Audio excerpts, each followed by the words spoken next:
would you please rise for the invocation and stay standing for the Pledge of Allegiance?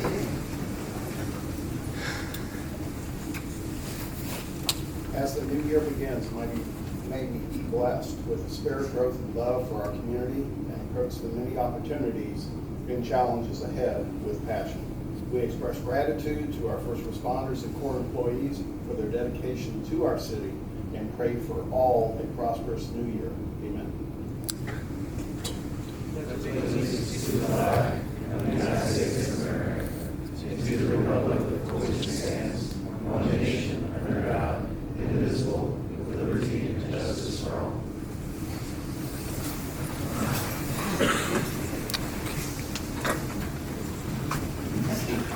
Again, welcome everyone.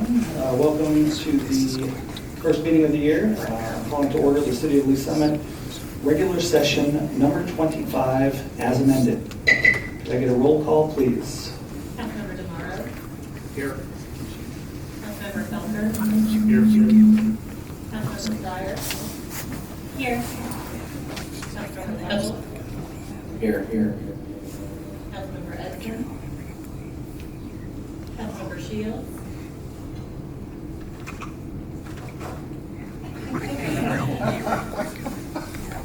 Councilmember Hodges. Here. Mayor Pro Tem Lopez. Here. And Mayor Baird. Here. All right, first item on the agenda is the approval of the agenda. If I can get a motion, please.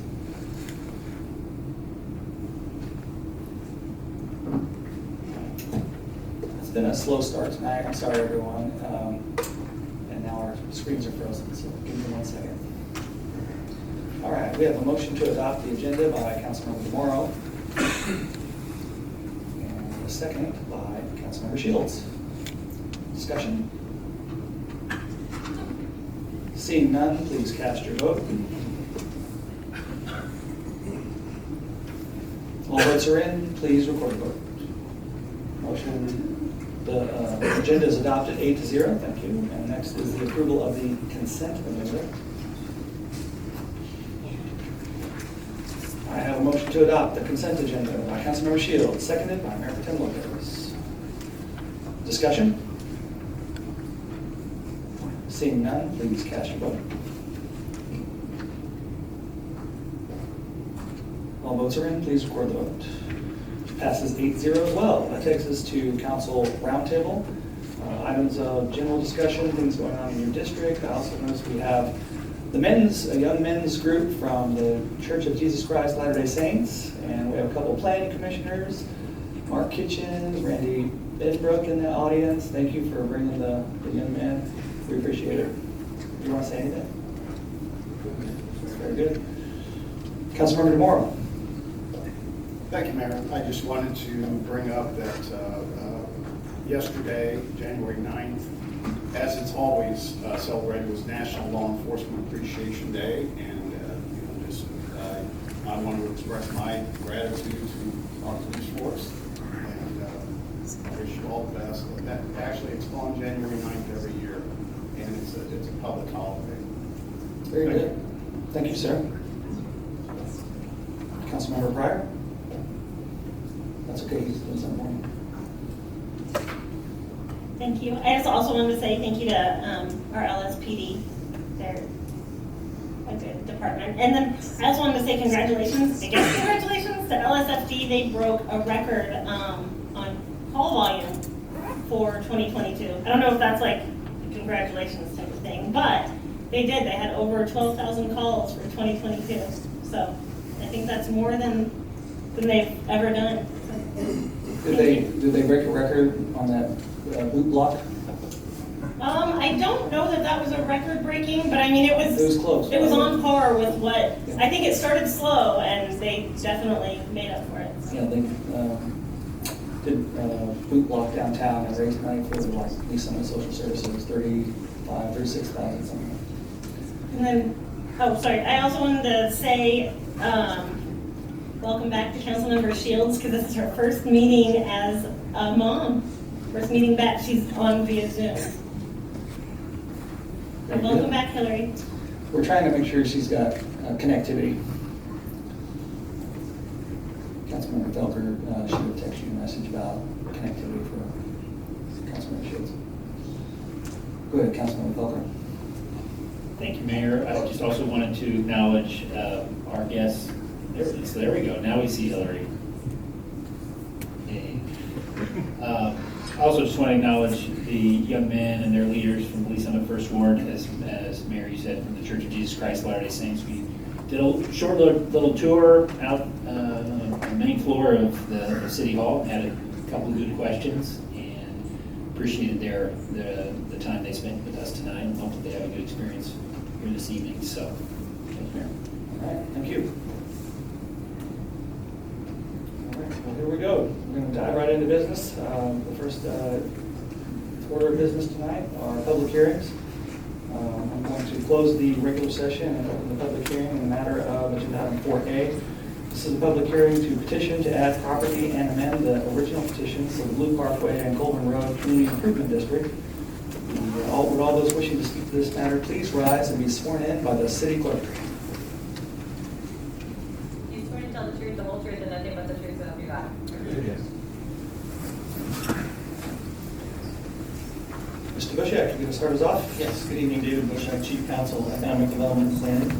I'm starting us off only to let you know that the applicant is going to speak first, but I brought up my presentation because he's going to borrow a few of the maps from my presentation, so we'll have that applicant speak first. Very good, thank you.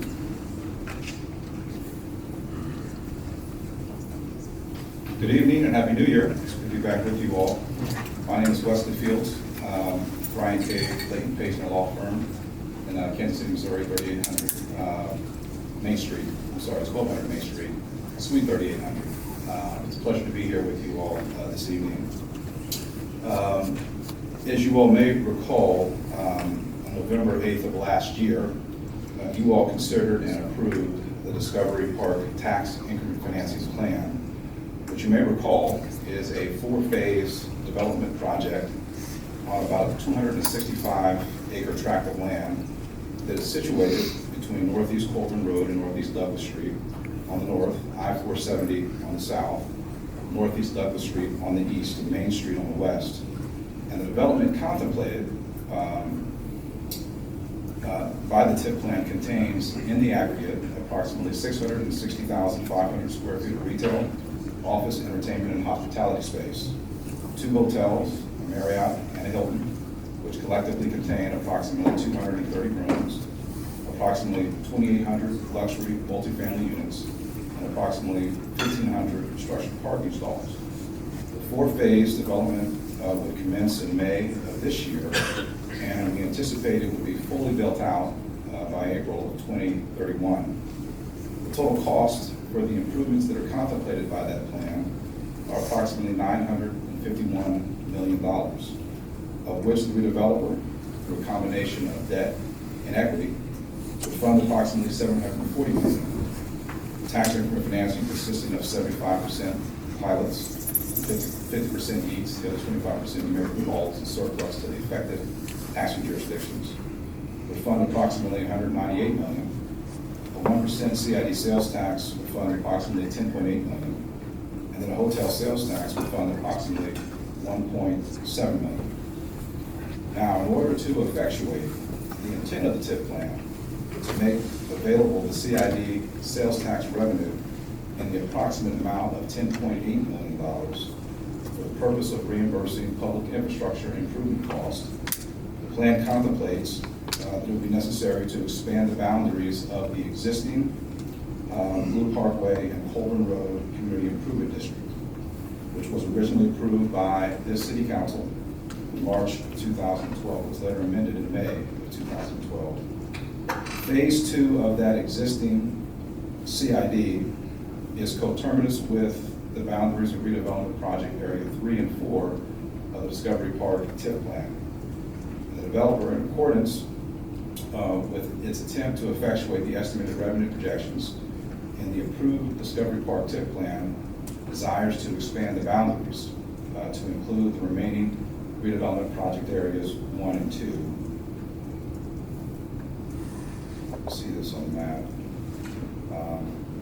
So we include this area. This is phase 1 to your on the left side of the map. I'm sorry, phase 1 does not include the area. Phase 2 is the area that includes redevelopment project areas 3 and 4 Discovery Park. See there. So now we want to extend that to redevelopment project areas 1 and 2, and also to make some other changes, including disallowing special assessments, a portion of the area, and extending the date of termination of that CID for an additional 27 years. In order to effectuate those changes to this CID, it requires the owners of more than 50% of the assessed value of real property in the proposed area to be added to the district, and more than 50% of the per capita of all owners of that additional property have to approve the addition, along with the owners collectively owning more than 50% of the aggregate assessed value in both the additional area as well as the existing area, along with 50% of the per capita owners of the additional property as well as the existing property also have to join in the amended petition to make the changes that are contemplated by the Discovery Park TIF plan. That amended petition was submitted and filed with the city and on December 21st of last year, and it's now before you this evening. The developer stands in support of the amended petition as presented, and also requests that this body approve the same. I'm happy to answer any questions about this request. If there are none, then I'd be happy to pass this on to David. Yeah, we'll go to Mr. Bushek first, and then we'll come back. Sure. Thank you. Thank you.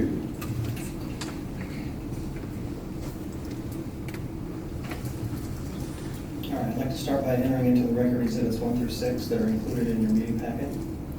Please enter into the record 1 through 6. So some of my presentation, it's a bit of a repeat of what was just discussed.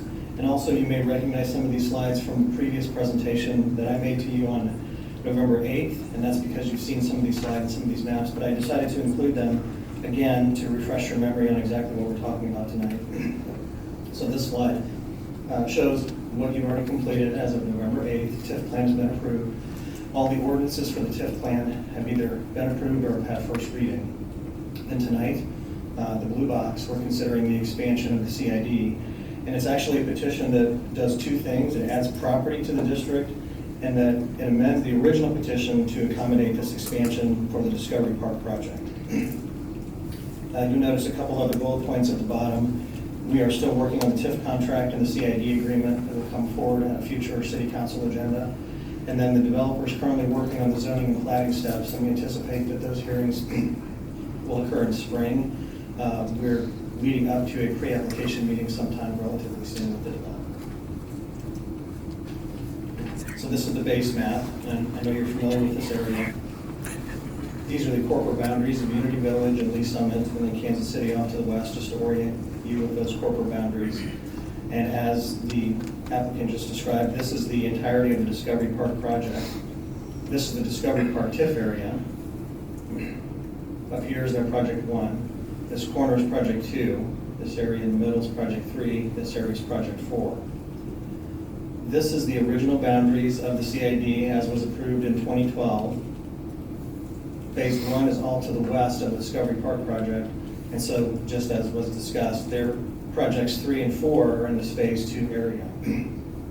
So the expansion goes up into this area, their projects 2 and then 1 up to the north.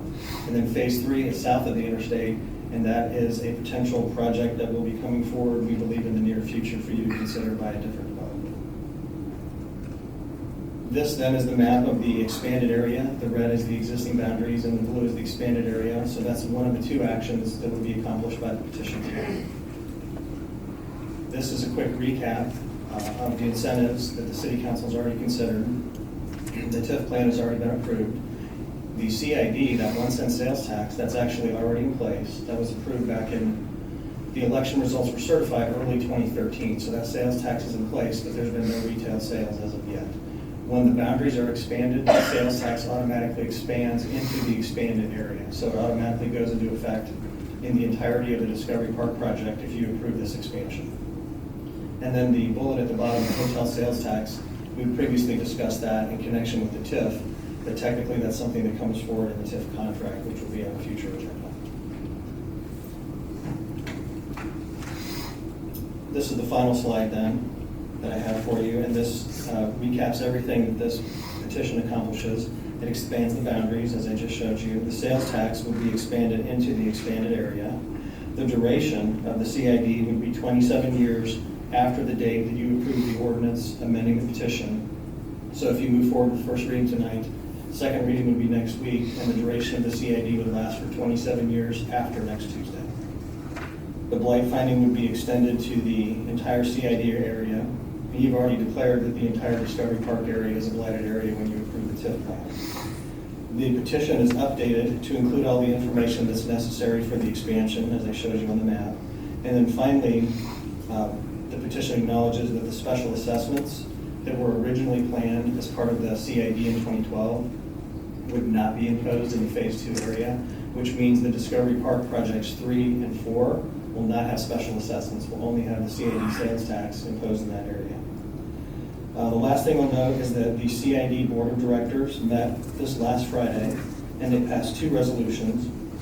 One was to approve the addition of property, so that checks the box for the precondition for you to consider this petition tonight. The CID has already taken action, so if you approve the expansion, all the steps under the statute have been completed.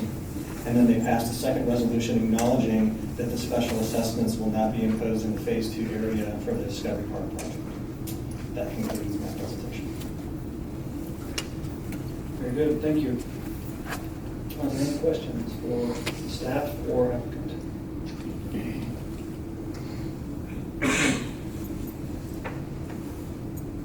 Yes, sir, Councilmember Lovell. Mayor, Mr. Bushek, was this intended all along at the beginning, or what? So what was the impetus for changing this from when we originally met? Yes, so the original purpose of the CID was basically to fund public improvements in these 3 areas. And as we discussed back at the November meeting, the focus of the Phase 1 improvements were essentially the Blue Parkway improvements that the city funded back in 2012. If you recall some of the maps that we looked at, Blue Parkway used to terminate over here, and the city advance funded the realignment of Blue Parkway that now leads to the roundabout right here at the main western entrance of Community Village. So the CID revenue that's generated in the Phase 1 area is designed to reimburse the city. And then the plan back in 2012 was when Phase 2 develops, the CID revenue in the Phase 2 area reimburses public improvements that occur in the Phase 2 area, and then the same thing for Phase 3. So each of these 3 phase areas were intended to operate as essentially distinct projects, with the revenue generated from the CID funding the public improvements in the Phase 1, 2, and 3 areas. Now, fast forward to today, we've got this project that includes the original Phase 2 area and then this expanded area. And so I would say this is in keeping with the original structure, but with this expansion, now the revenue that's generated by the CID in the Phase 2 area, the original Phase 2 area, and as expanded, would go to be a reimbursement source to the developer, the Discovery Park developer. The Phase 1 revenue will still reimburse the city. We have a special arrangement that we talked about that will come forward in the contract where there's a revenue sharing component in this original Phase 2 area to partially reimburse the city for the Blue Parkway improvement over here and the developer, so we're melding these things together. And then Phase 3 still operates independently. So whatever revenue is generated in the Phase 3 area will reimburse whoever builds public improvements in the Phase 3 area. Thanks. Thanks, Mayor. That was good. Thank you, Mr. Bushek, for all of that way. That's good. Councilmember DeMoro. Thank you, Mayor. Mr. Bushek, just to reiterate, what was the public improvement, what was the dollar amount of public improvements of the original Blue Parkway Colburn roundabout that were getting reimbursed? Yes, so the original improvements over here that were funded by the city, at the time they were funded was rounding $3.9 million. And the original plan was that this Phase 1 area would develop over the last decade that's already occurred. The city would be receiving reimbursement. However, very nominal revenues have been generated, so the city's only received a very small interest component. So the tally is now about $5 million. So the city is due from the original capital cost plus the interest that's accrued over a decade, the city's due about $5 million. Thank you, sir. Thank you, Mayor. Thank you.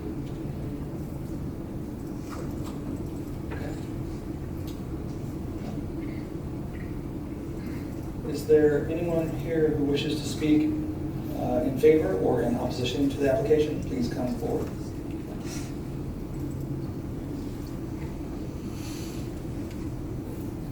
Okay. Are there any further questions from council for staff?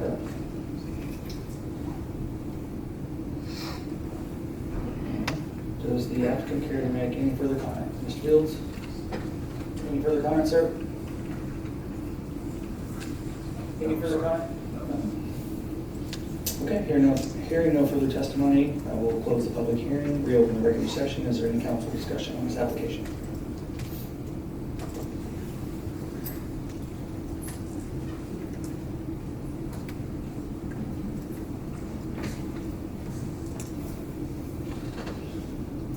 Go ahead, Councilman Felder.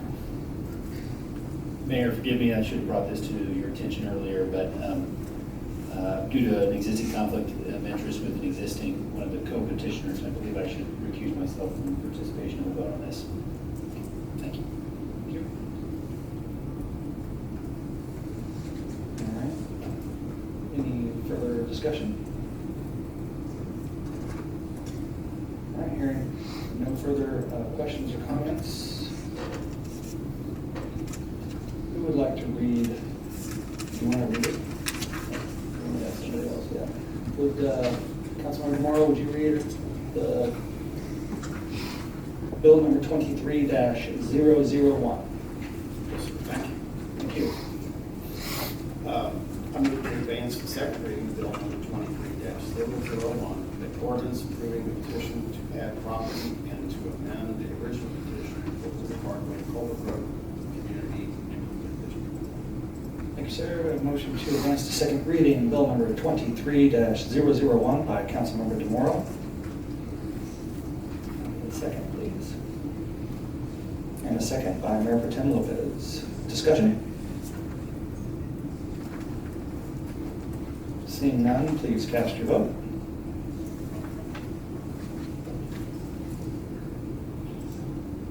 All votes are in. Nope, there we go. All votes are in, please record the vote. 5 yes, 2 nay, 1 abstention. Next we have, we're going to go back, since we're back in the regular session, I need to close the regular session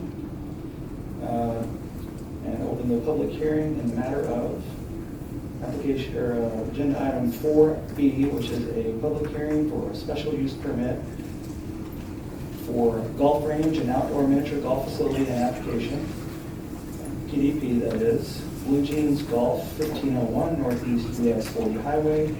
Blue Jeans Golf LLC is the applicant. For all those wishing to speak to this matter, please rise and be sworn in by the city clerk. You swear to tell the truth, the whole truth, and nothing but the truth, so help you God. Does the applicant have a presentation?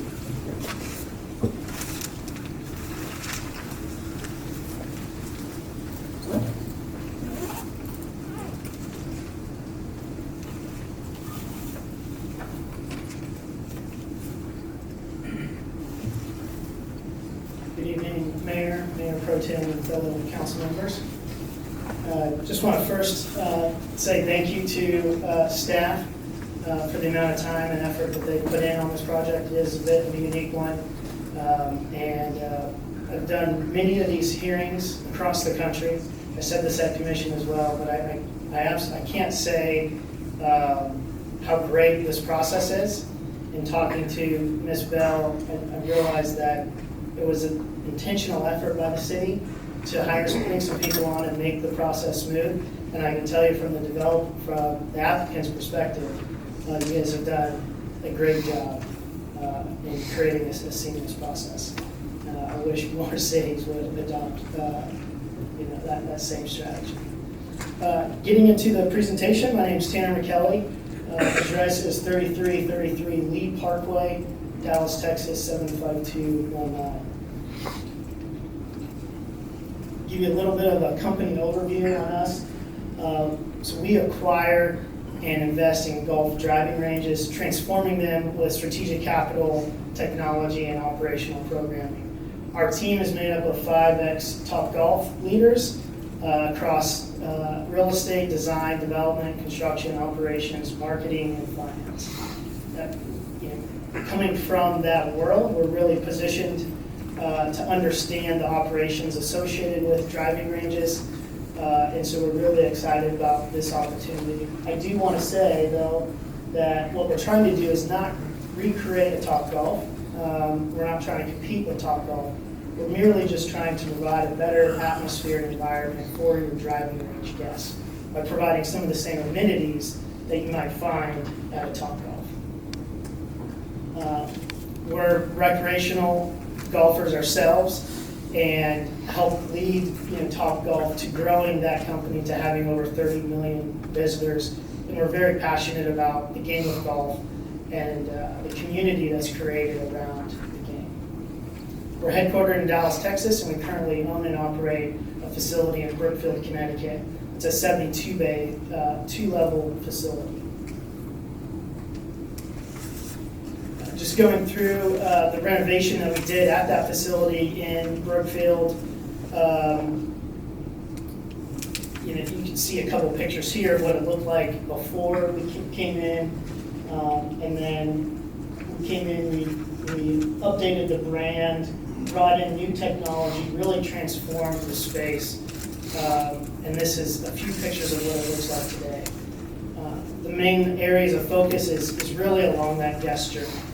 Right, and so improving the lobby when people first come in.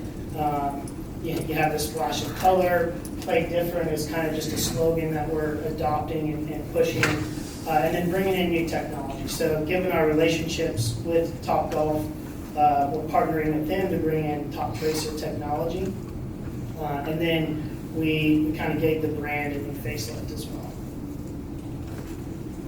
And then coming out of that reopening, we had a ton of great reviews, and the driving range guests really appreciated the improvements that we made there. Now, a vision for the former family golf park. Here's a site plan, and so I think we're all probably pretty familiar with the site. It's been closed since 2019. It's in pretty rough shape now. This outline here where my cursor is, that's where the existing building sits. The initial thought was to actually renovate that building, but once we brought in design consultants and realized how much work that was going to be, we decided that we could come up with something a bit more fun and engaging. And that's when we came up with the shipping container idea.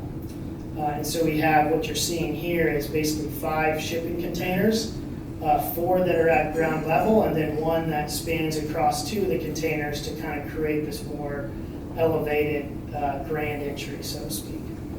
The parking field stays the same as existing. We will be removing this pool, demoing a few of these older buildings, and then really where our magic happens is out on this, what we call a T-line, and this will be a covered structure. Pretty simple, just carport canopy structure essentially. So then here's a few renderings. One item to note, I'm sure you've reviewed this from the Planning Commission meeting, we have added the stairs here. Originally we thought we'd paint those white, but given that they're exterior stairs, we decided to paint them the same color as the container behind it to help it kind of blend in and mitigate the look of an exterior stair from the front. Here's a view from Highway 40. Here's the covered T-line, so plan to have heaters, obviously the latest ball tracking technology, just creating this enhanced atmosphere with picnic tables, TVs, fans, and heaters. Just trying to make the experience a bit more comfortable and inviting for your driving range guest. one of the things we're also going to focus on is providing premium golf balls and mats. So regularly swapping out golf balls, so you get that nice new golf ball feel when you're hitting, and the best mats that we can find on the market. And then here's another rendering that I've added to the packet. It's again just trying to show the stairs that have been added there and making sure that those blend in and mitigate the view of those. And then here's one that's taken approximately from a distance of where Highway 40 is, so a perspective of a car going down the highway there. Before I close up, just wanted to note a few other things, touching on a few items that were discussion topics during Planning Commission. And so one of them was container quality. So to just touch on that, we're using a group out of Austin. They've done 600 containers. Most of these are homes, or a lot of these are homes. Over the last couple of years, they've gotten into kitchen containers, bar containers, and these containers, they're either brand new, or they've taken one trip across the ocean from China. Right? And so where the container market is today, you essentially can't even buy used containers. It's extremely difficult. And so mainly what's available are these one-trip containers, and those containers come with a warranty, a waterproofing warranty. So you don't have to worry about, you're not getting like an old rusted out container, right, that was found down the street of some abandoned warehouse or yard, right? And they get a full remodel on the inside. You could walk into one of these containers when they're fully remodeled, and you have no idea that you're actually in a container. So we buy that warranty, that waterproof warranty from the vendor, and these things are expected to last 30, 40 years in the elements. The other item that came up was kitchen design. So, putting a full kitchen within a shipping container sounds like a bit of a task. And so what we've done is we've actually brought on a kitchen consultant that has some experience designing kitchens inside of the shipping container, and we have him working closely together with our shipping container vendor to ensure that from a fire suppression perspective, from an MEP perspective, mechanical perspective, ventilation, all design aspects of the container are properly coordinated, and we end up getting a container that operates as we expect. So that concludes the presentation. I'm happy to answer any questions or turn it over to staff. Okay, we'll go with staff presentation and we'll do questions. Thank you.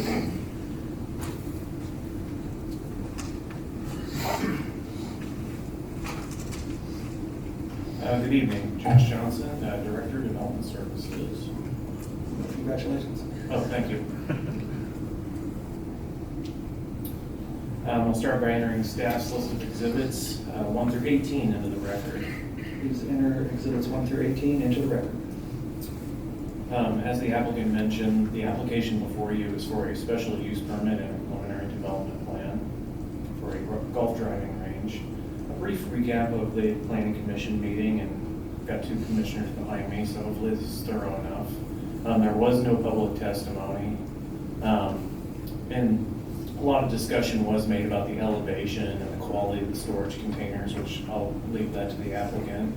The hood system associated with the kitchen, what food services would be operated within it. After that discussion, there was a unanimous recommendation for approval. So in that way, they avoided the bogey and got a birdie in that respect.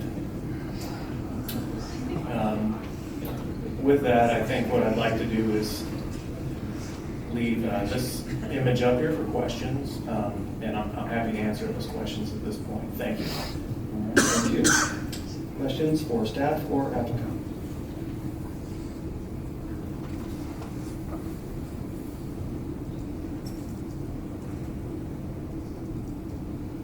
Yes, Councilman Felder. Thank you, Mayor. Just, I'm looking at trying to see how they protect the integrity of the driving range. Is there a fence that's going to go around? Meaning, part of me thinks, okay, someone comes by and has some ill intent, when the driving range is closed down, someone gonna come on the property, and you've got some nice equipment there. So is it behind a fence? I can't really tell from the renderings I'm looking You mean from like security perspective? at. Right. Yeah, so we're gonna put in a gate at that main entrance off of Highway 40, and then we'll have either security cameras, on the containers and throughout the T-line, or, hire a security agency to come out and be out there during the overnight hours. Very good. Thanks. Thank you.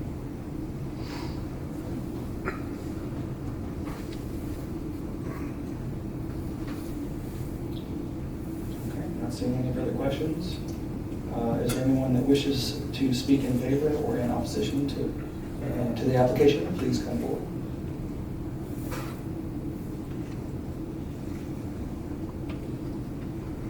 Are there any additional questions from council? Mr. Mitchell, do you care to make any further responses or comment? Thank you. Mr. Dunning, I think I'm going to move this dais that way, or move all the chairs so I can see Councilmember Pryor? Thank you, Mayor. One of my kids turns 9 next month. And he asked me if he could have his birthday party here, which I told him it wouldn't be ready in time, but maybe next year. But my family's excited to see this come to Lee Summit. Thank you. Let me close the public hearing. Okay. Then let me close the public hearing and reopen the regular session. Is there any council discussion on this application? Yes, Councilmember Lowell. Thanks, Mayor. Actually, I've used that driving range in the past, so always like to see good reuse of that space and providing outdoor activities. Another great amenity to our citizens.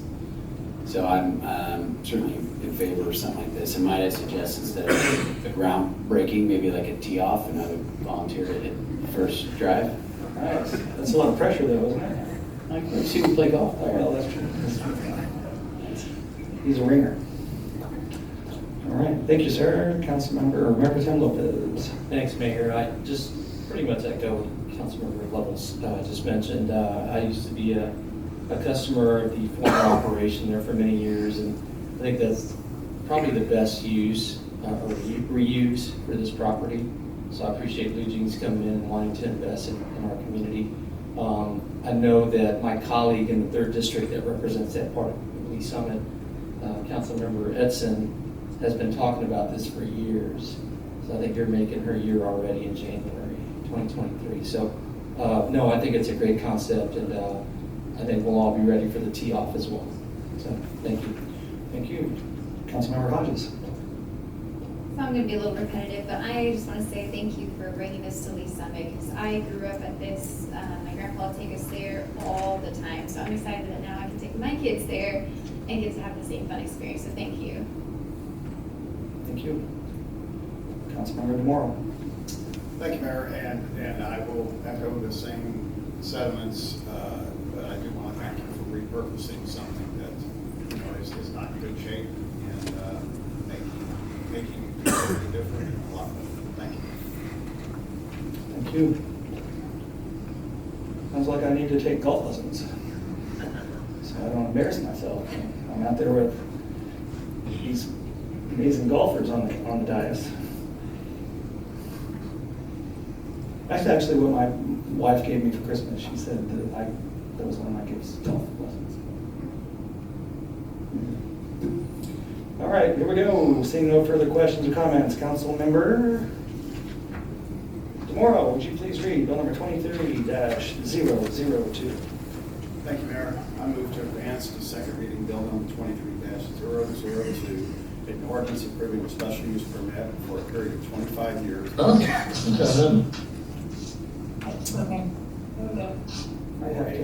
For a golf driving range and outdoor miniature golf facility on land located at 1501 Northeast US 40 Highway, all in accordance with the provisions of the Unified Development Ordinance, Chapter 33, of the City of Lee Summit Code of Ordinances for the City of Lee Summit, Missouri. Chair, we have a motion to move to second reading, bill number 23-002 by Councilmember DeMora, seconded by Councilmember Felker. Discussion? Seeing none, please cast your vote. All votes are in, please vote. That bill moves to second reading unanimously, 8-0. Thank you. We have another, though, bill we need to read. Councilmember Pryor, would you please read bill number 23-003? Thank you, Mayor. I move to advance to a second reading, bill number 23-003, an ordinance approving a preliminary development plan for Blue Jeans Golf on land located at 1501 Northeast US 40 Highway in District AGCP-2 and PI, all in accordance with the provisions of Chapter 33, the Unified Development Ordinance of the Code of Ordinances for the City of Lee Summit, Missouri. Thank you. We have a motion to move to second reading, bill number 23-003 by Councilmember Pryor, seconded by Councilmember DeMora. Discussion? Seeing none, please cast your vote.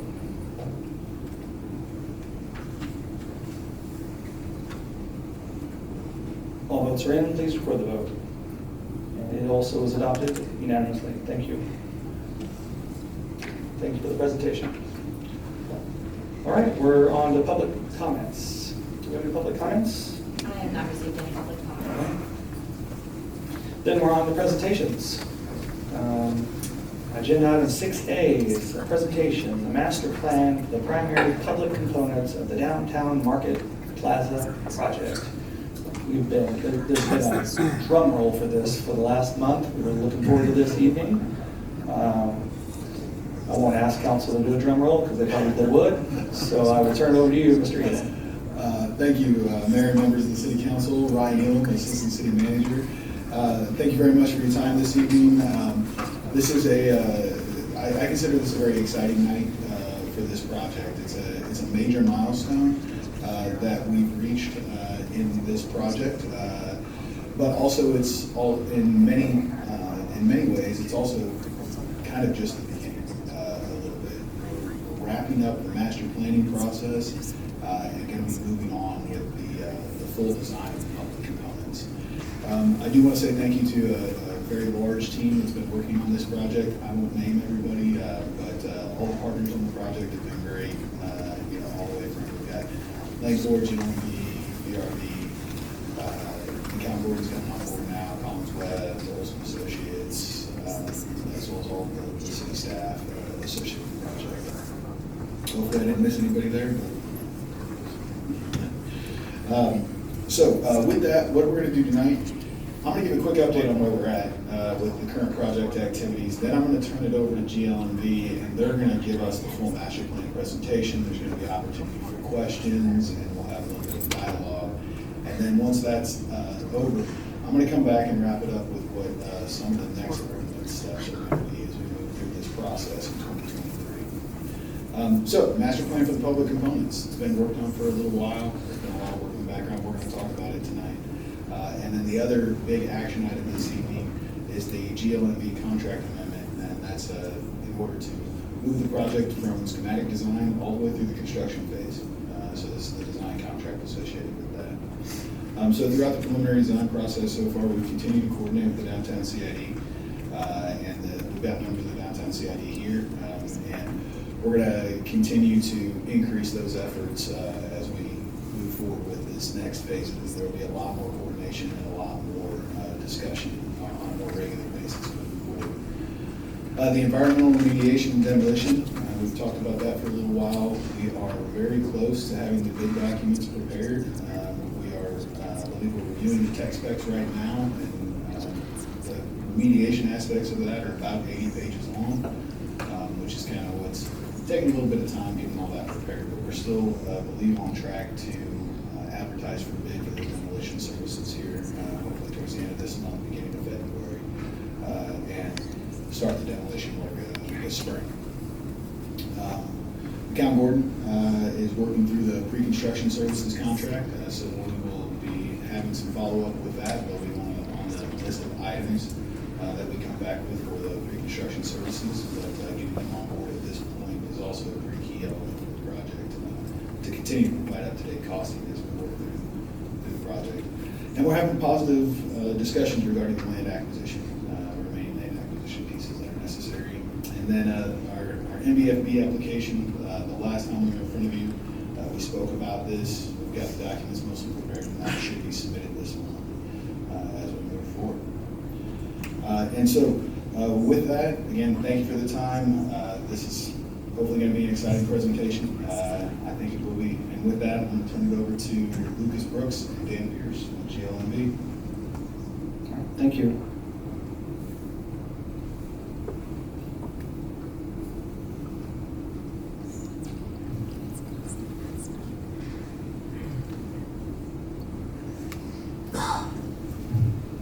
Good evening, Mayor and Council. I appreciate your time tonight, and we're excited to be here. To echo Mr. Egan's comments, it has been a long process, so we're excited to make this presentation to you. My name is Lucas Brooks. I'm with GLMB Architecture. I'm acting project manager for the project. Good evening, my name is Dan Pierce. I'm Director of Visualization at GLMB. I'm also a registered architect with past experience working on farmers market projects.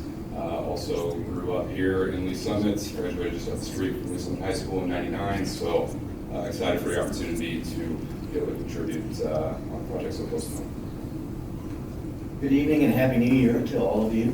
My name is Darren Varner. I'm with the Olson Studio. I've been working on this project for several years, so this is really exciting for me as well. Lifelong Kansas City resident. My wife and I from the Brookside area drive up here all the time to enjoy this great downtown and really look forward to really adding on to it.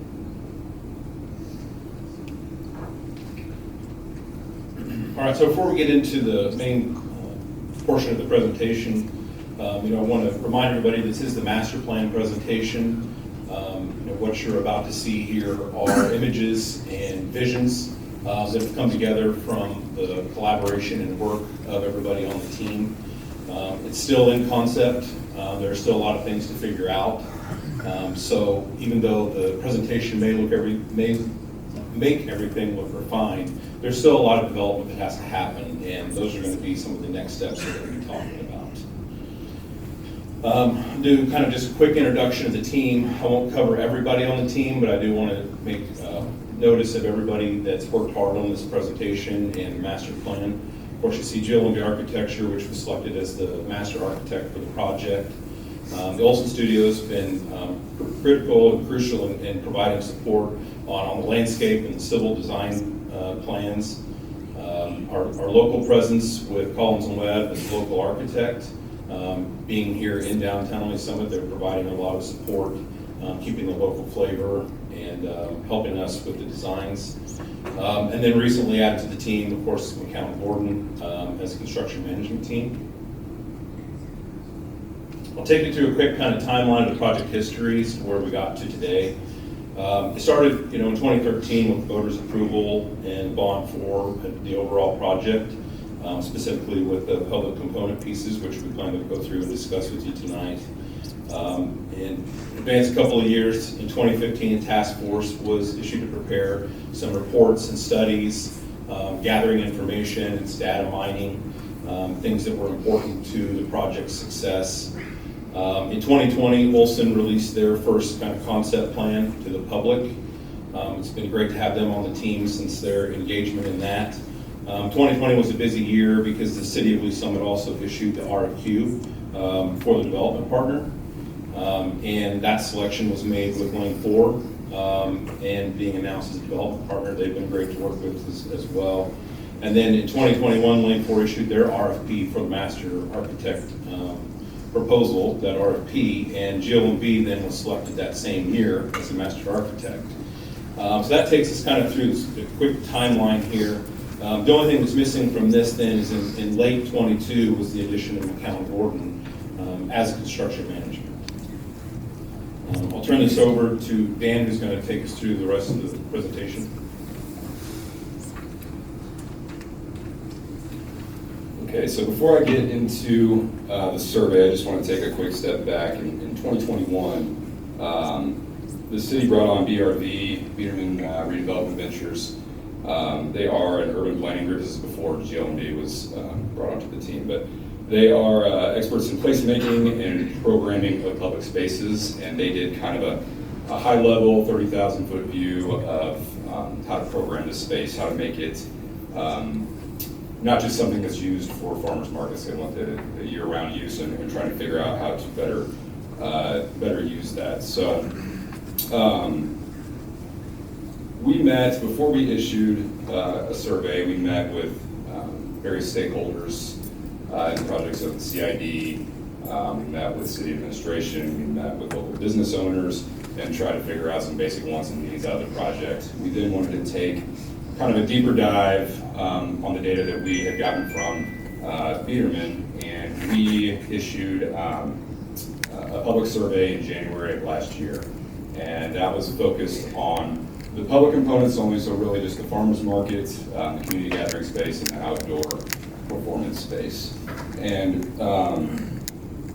when we issued the survey, it was posed to residents. We issued it through social media, the website, word of mouth, just trying to get it in as many hands as possible. So we posed questions, open-ended questions, trying to get some verbal feedback, and then we also had a rating scale of 1 to 5 on the elements that people wanted to see implemented into the design. So 1 being not very interested in it, and 5 being very interested, crucial to the success of the project. So we were hoping for about 300 to 400 respondents. We actually almost tripled that with over 1,100, which was great. 94% of that was either at least I'm a resident and or a business owner here in town. And I really just want to applaud the residents first off for having such a great response and showing such an interest in the project. So we're happy to include them and make them feel like they're heard and being part of the process. It's great to see that. So takeaways from the survey, I mentioned the rating scale that we had. We were looking at the three public components again, so the farmers market, community gathering space, and the outdoor performance space. And this is just a sample of some of the elements that we included on the survey. We had probably over 100 questions on the survey. This is, I don't want to sit there and go through every single one of them. This is just to give you kind of a snapshot of some of the things that we were posing to the residents. So as you can see from this, some things that we picked up on were variety of events, year-round use, easy access to the market, flexibility of the space, things of that nature people were interested in.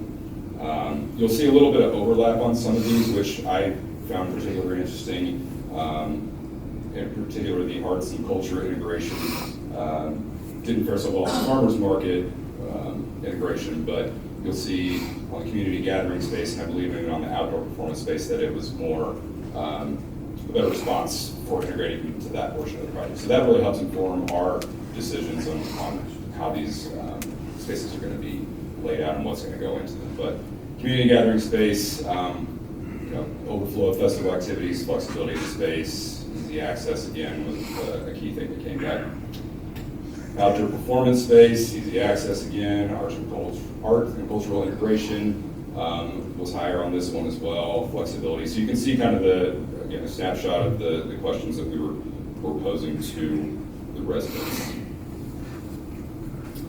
Another thing, you heard me say ease of access on each of those 3 components, and one thing that we were able to find on a deeper dive was that about 2 out of every 3 respondents indicated they were willing to walk 10 to 15 minutes to access the development, which we thought was great because we are looking at this as, at least some of it is already can be viewed as a destination. We're trying to just further strengthen that reputation. We want to bring more people downtown. We think with this response of people being willing to walk that much, that it's just going to drive business for local business owners and really just boost the already successful economy in the downtown area. We also asked some open-ended questions. We picked 3 here that we wanted to focus on. So what creative ideas would you like to see incorporated into the Downtown Market Plaza project? You'll see again some overlap, but live music, family activities, and kids area, food truck area, outdoor seating, and art integration people felt were important to this question. what would make downtown Lee Summit feel more vibrant? Again, live music, outdoor seating, we're kind of repeats here. We want to see more restaurants, increased programming and events. This is why it's important to bring in BRB early on in the process so they can figure out how to program these spaces and provide that those type of activities to the residents. And again, integration of art into the overall downtown plaza. How can the downtown market maximize its benefit to the community and local businesses?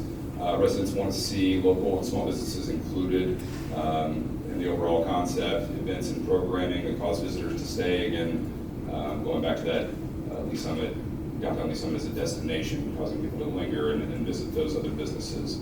Parking and ease of access, be more inviting to visitors. When we look at the current market situation and how it's situated across 2nd Street, we view that almost as a barrier to some people who are wanting to come and visit downtown. If they're trying to get in and out of the market, or if they want to walk over, high volume of traffic on 2nd Street currently isn't really conducive to that. So how can we make it more easy and I guess even safer for visitors to access the downtown area? Marketing and advertising to raise awareness can be key, and then that year-round use with the indoor and outdoor flexibility of the space.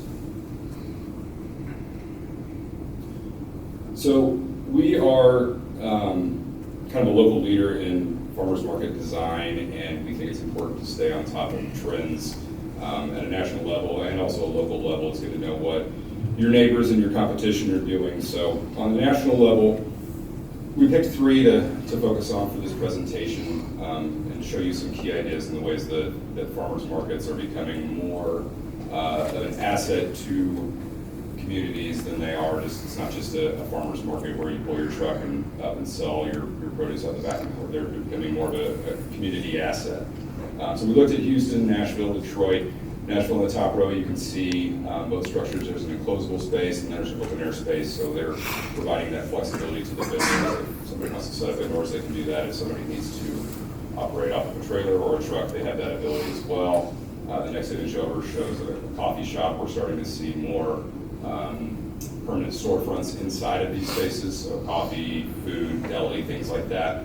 The next image shows an outdoor space, gathering space where patients can just go and hang out. Maybe they have a cup of coffee outside on a nice day. And then the last image on top is shows you kind of that art piece on the left-hand side of that image, just integrating that art into the overall design. A couple things with Houston. We're seeing iconic signage as a symbol of placemaking and wayfinding. The central image is a rendering, but I have seen finished photos of it where they implemented a play area for kids into the overall design, so parents can go in and they can shop for their produce while the kids are outside playing in a safe environment. And then Detroit, it's a large 2-story volume market. They have the operable doors. It's year-round use. I like the image on the bottom in the middle because it shows kind of what it is. It's some type of physical activity, some type of exercise group that's gathering in there, but it really shows you that you can use these spaces for more than just market events. So we also, again, like to look at it on a local level to know what your neighbors and competition are doing. We looked at Kansas City, Independence, and Springfield here on this image. I'm sure most people are familiar with the Kansas City River Market. Great for what it does. They have the perimeter of the standalone vendors that operate year-round. They have the structures inside of that are, I believe, fewer enclosable, fewer open air. So it's flexible in terms of a market, and in terms of doing other events there. Maybe not the greatest flexibility. I've been to a few concerts there, and it's a great place to catch a show. But outside of that, they're kind of limited with what they can do there. Independence Uptown Market is a project that I worked on personally myself. What's great about Independence is it has, kind of back to Nashville, it has that indoor and outdoor pavilions, so you can have that year-round use, but you also provide the flexibility to the vendors. It allows the market to kind of spill all the way across the site. That image to the far right, you can see the operable doors. There's big fans in there, so in the summertime, it can be 9,500 degrees outside. They have the big fans going. It feels nice and comfortable inside. In the wintertime, same thing. There's infrared heaters that give you that comfort year-round. We chose to look at Springfield too because this is Farmers Park. It's actually a multi-use development that's centered around a farmer's market. So that being the focal point, there was other developments that kind of happened around. There's retail, restaurants, there's multifamily, but really just we're seeing a lot more of these overall developments similar to what we're looking at down here pop up across the nation, and I know they've been very successful with that development in Springfield.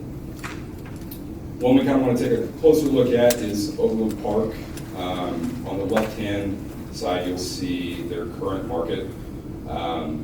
It's fine for what it does. It's an open air structure. It gives protection from it gives shade. It gives protection from rain. You can have all your vendors under the roof. It's a big structure.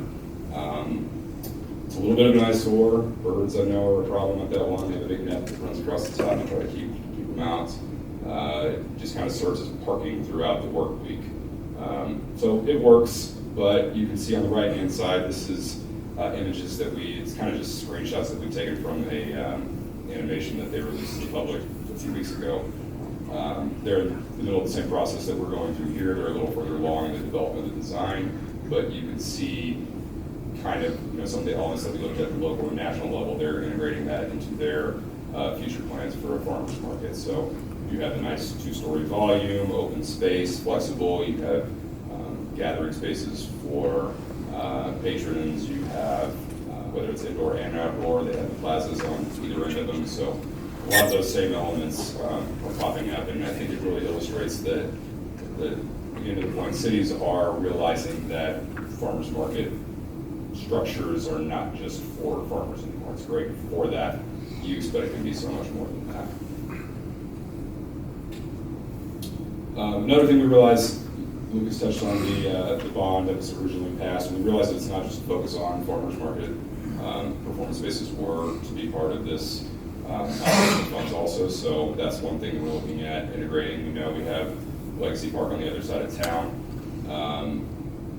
Big amphitheater, big performances there. What can we do here to provide greater flexibility? That's one thing that we keep trying to focus on here. So, we envision musical performances happening here. We think it could be an extension of Downtown Days or Oktoberfest, or maybe it becomes the central hub. But we're also wanting to have smaller events, so dance recitals or an elementary school band performance or poetry reading, things like that. Smaller scale performances.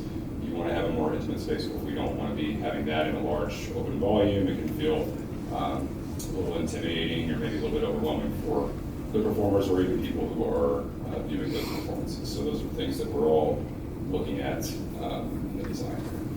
So I'm going to hand it over to Darren to talk a little bit about the site and context for the project.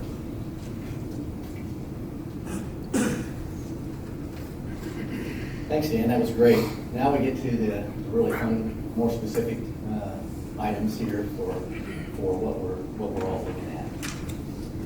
Dan talked about how there's great access within the downtown itself. People want to walk, they're willing to walk through the downtown, mill around, and use the space. There's also great access as far as a destination from all surrounds, Kansas City, Liberty, Harrisonville. All these people can channel into this great network that you already have surrounding this destination. The red spot is where we're talking about tonight. So it's right in the middle. Everybody that's here has absolutely great access to it, but there is a lot of destination qualities to it. Zooming in a little bit more, the green area is our area. It really represents about a third of the size of everything on the downtown is on this side of the tracks. So it's a great piece of potential for expanding. It's really a great opportunity for us to look at this park. And a great photograph in here of where this is with the City Hall. The highlighted green area is our project area, surrounded by Green Street, 2nd Street, 3rd Street, and then Johnson.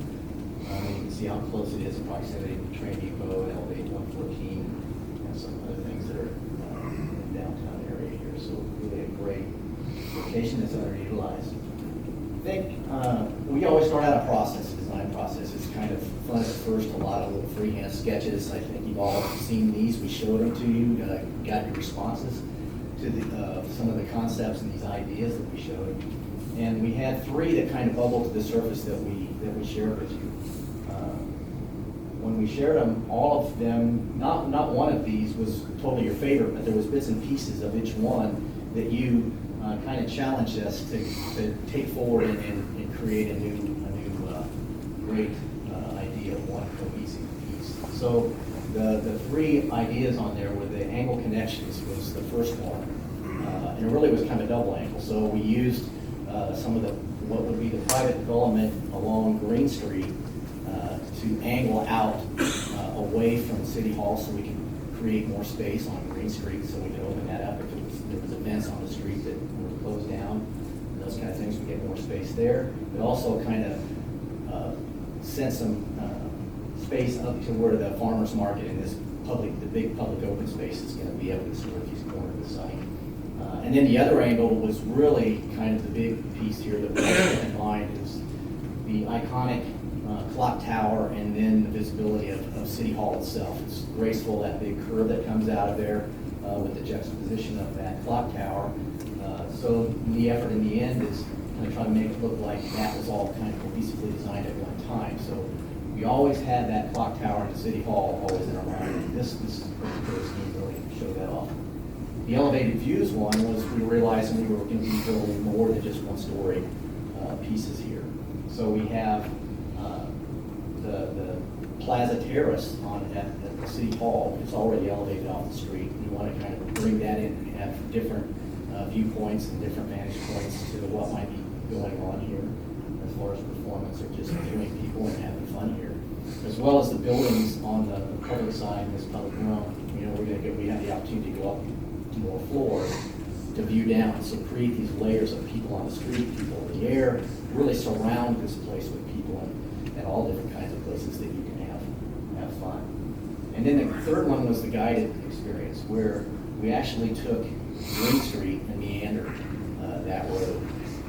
So that when we come in from 3rd and proceed to the north, we're aiming more at the City Hall and the clock tower, and then it meanders back into this public space, our market, up the northeast, and then reconnects itself back into 2nd Street. And this one we are also kind of, all of these we were looking at, Green Street, what we could do for parking, if it could be temporarily closed down, permanently closed down, whatnot. This one actually even showed a one-way portion. So all that's still being studied, none of that's cooked in, nobody's made any decisions on that yet. But that's going to be a very big decision as we all move forward in that space. So this is just a cleaned up little version of those pieces. You can see that the angle from the City Hall over to the space where that kind of elevation is going with that guided experience through there. So then we moved on from there. That was the challenge. You told us we like parts of those. What can we do? So then we ended up with our current concept plan, where we've really kind of glued all these things together. So we still have that meandering street, the guided experience. We still have this big, strong, powerful angle coming from City Hall. And then, as you'll see, especially when we move into the visualization parts that Dan will show you, that up in the air, those layering of people on the street and on the 2nd floor will be. Tonight, we're really focused on just the public portions of this, not the private portions of it. But it's been intentionally still designed as a big master plan, so the cohesiveness of it. At the end, we're really looking at this public spaces as being the backbone, the strong spine, like your body. If you have a strong spine, your legs, your arms, your head, everything else works a lot better. So public space is extremely important to the overall success of this project. And then we've shown on these next series of slides really where that public space is located within this master plan of this blocks. The green area is highlighted. Really what we're looking at with the lighter color green up to the right. That's really where the events and the public gathering place is. And then the streetscaping of green, and then also this Plaza Terrace that's adjacent directly and tied directly to City Hall. And then we also have a portion that slides back behind on on to Johnson that ties together that, and that's how we end up working the public market service here. So when we go in a little bit more individually, this is where that you'll see, especially when we show the 3D, this is the events space, the market below. Really engages, like some of those ones you saw, you've seen sheds, and they're just kind of out there by themselves. These sheds and this event space market is really glued to this public open space, so it really gives that activity there, which is going to make this a lot more unique than anything that we've shown tonight on these other examples. And then the performance spaces, very important on this that came through that survey. We have really three different areas here, and one of the tricks that they kind of told us, if you make them too big, then it needs too many people in there to make them really successful. So having some smaller ones really add the flavor of it. The one against City Hall, that one's really the one that's up on the terrace.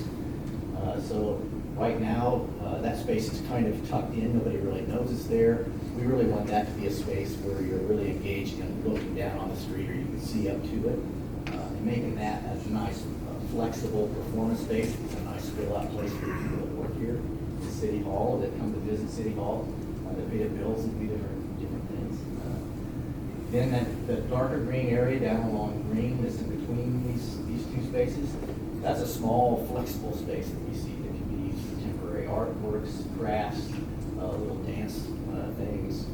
But really, right now, there's just a lot of concrete out there now, so this would be more of maybe a turf zone, kind of another really flexible public space. And then the light green space, this one's actually covered, and you'll see that in a second. We're really excited about that.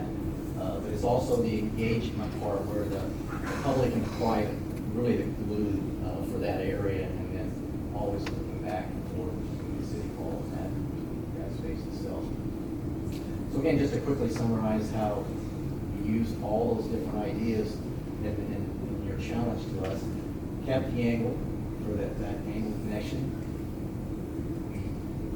You'll see more clearly on this one, the elevated view portion of that, and then that guided experience of keeping that road kind of meandering. So you think we successfully put all this together.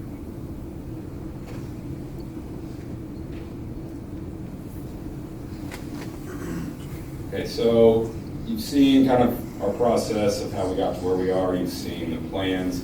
Now we wanted to kind of take you down into the space to help you understand it a bit better. I do want to throw in a disclaimer before I move here. Lucas already touched on it. Nothing that you see here is final. It's the design might change. The materials, we haven't really applied too many materials to it. We want to keep it kind of loose, so it's still an idea, but we want to show you what we think that this place, this project will start to look like. So this is a view, kind of if you situate yourself over the parking garage, you're looking a little bit to the east, but this gives you a view of what the market tied into the community gathering space, the open lawn, covered with the canopy, what that could start to look like. You'll notice we talked about the elevated viewing deck, how we're trying to further activate the space at another level, just rather than just at the plaza level. We really want to make it a dynamic interaction for people.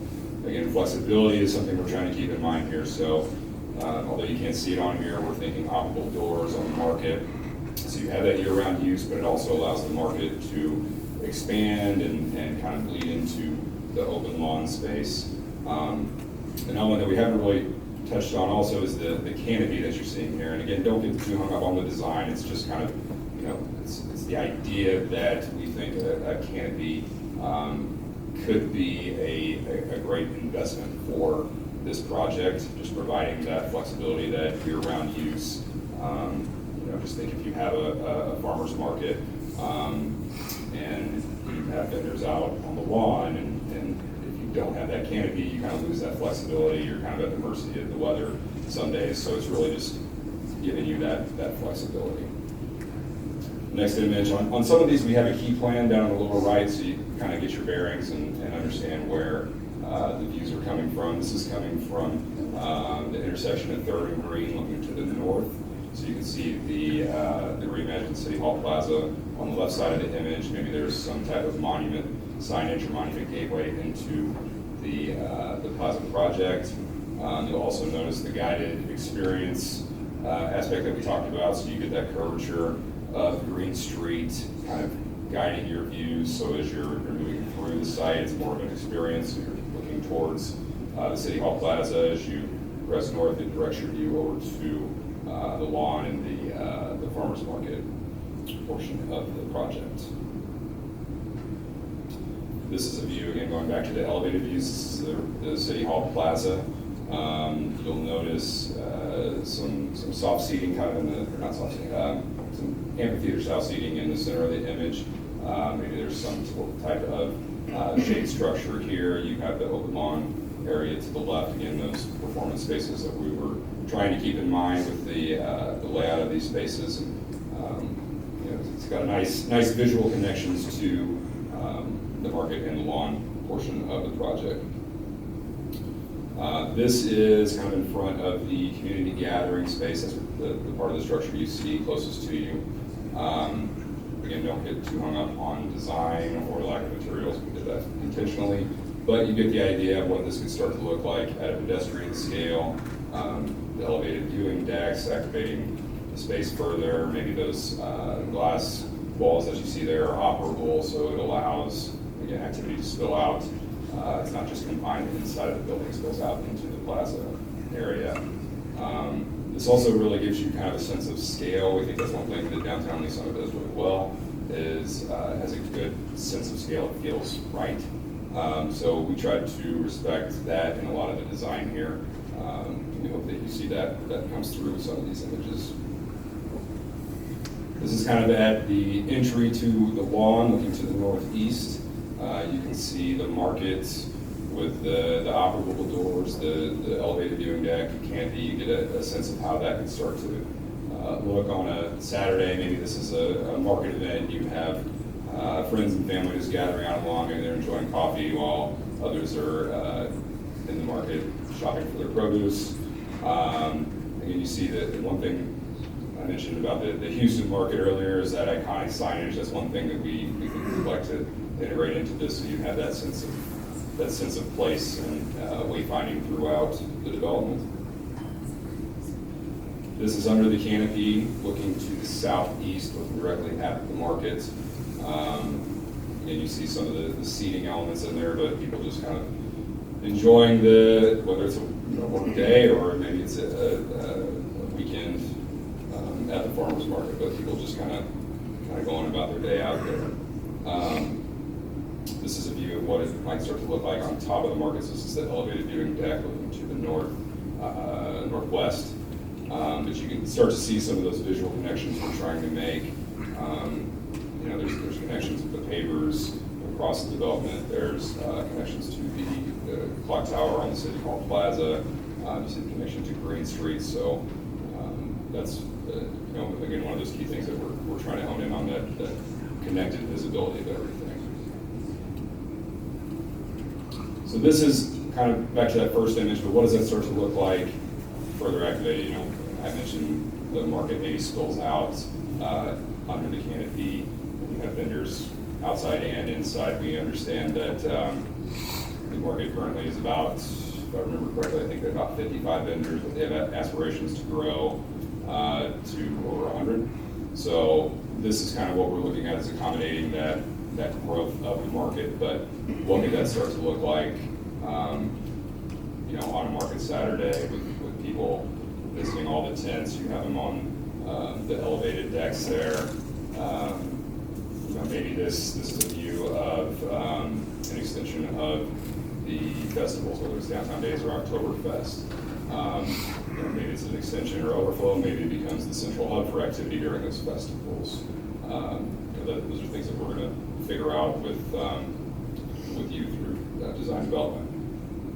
But then what does this thing start to look like at night? Could this really become a center for entertainment and activity? Musical performances. Do we have a stage that's set up at one end? We've gone through several different iterations. If you think back to the outdoor performance spaces slide, there was a couple images there that had permanent stages We've looked at the possibility of doing permanent stages. We've looked at temporary stages. We know that you currently operate with temporary stages. We think that's probably the best option, just to keep everything flexible. But what's great about the temporary stages is that we can provide the infrastructure as we're planning the space to where it can be set up in different places. It doesn't have to be just at one end, whereas if you had a fixed stage, you're obviously not moving that anywhere. Last image here is just another aerial shot of what that might start to look like. So, in summary, we'd like to close the presentation and just say thank you again for the opportunity to present vision for the Downtown Market Plaza project. We're excited to be a part of the process, and with that, we'd like to open it up to any questions you might have. Okay, we can do that, but did you want to go ahead and present Mr. Elam, just so I need the big picture on timeline and such? Okay, yeah, no problem.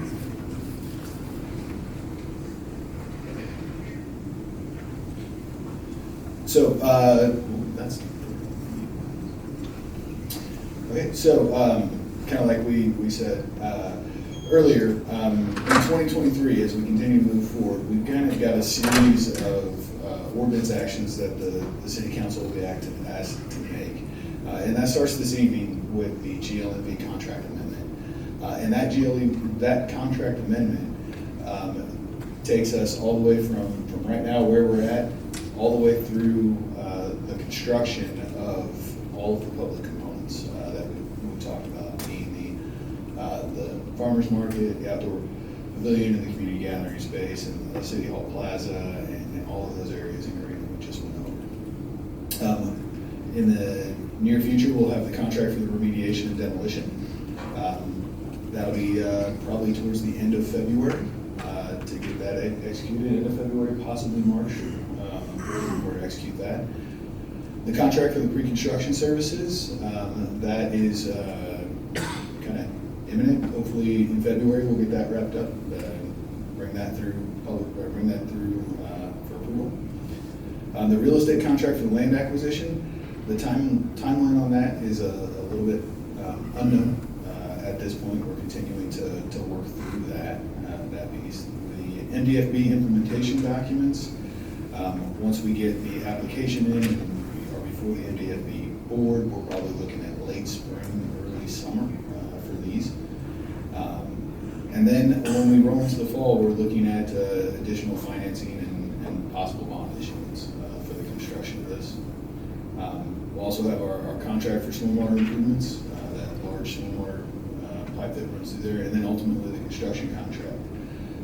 Current schedule, we're looking to pull this forward, is looking to really start construction towards the end of 23, beginning of 24. Okay, what do you mean by a contract for pre-construction services? Can you explain that? Yeah, so for contract for pre-construction services, that's the contract with McCown Gordon for services that they'll be providing through the design process. So that's having the contractor in the room, doing pricing, estimating along the way, and assisting with the design. And for that to happen, what approvals need to be? It's just the contract, just the actual dollar amount associated with the contract. So in order for that to happen, you have to have the contract prepared to bring forward. So it's in Do we have to have, negotiating. in other words, do we have to have a PDP by that point, or? No. No. No. So the zoning steps will be layered into this schedule as well. And I believe we have tentative dates on the schedule for that. Late fall? Yeah, just looking back. So late fallish, when we'll have the approvals, early late fall. Very good. Is that what you have, Mr. Elam? That is what I have. Okay. All right, well then I will open it up for questions from council. Would you like to start us off? Yes, please.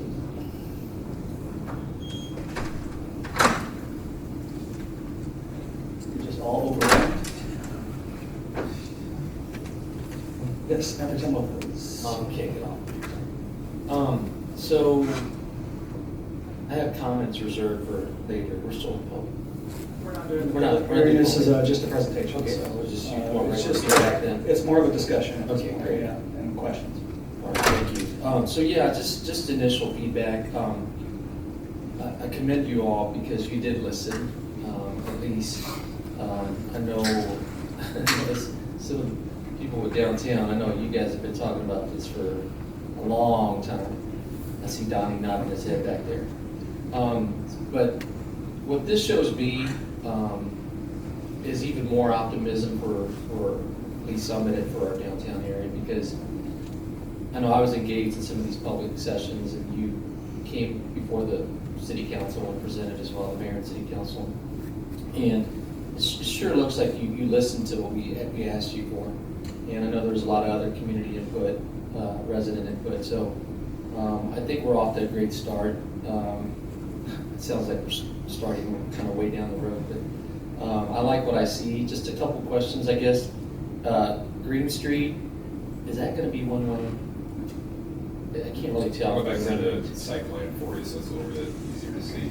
So we've looked at it a number of ways. We looked at it, well, actually I'll go back a few more. So when we presented it, these three options originally, we were looking at the option on the left. First option is closing it completely.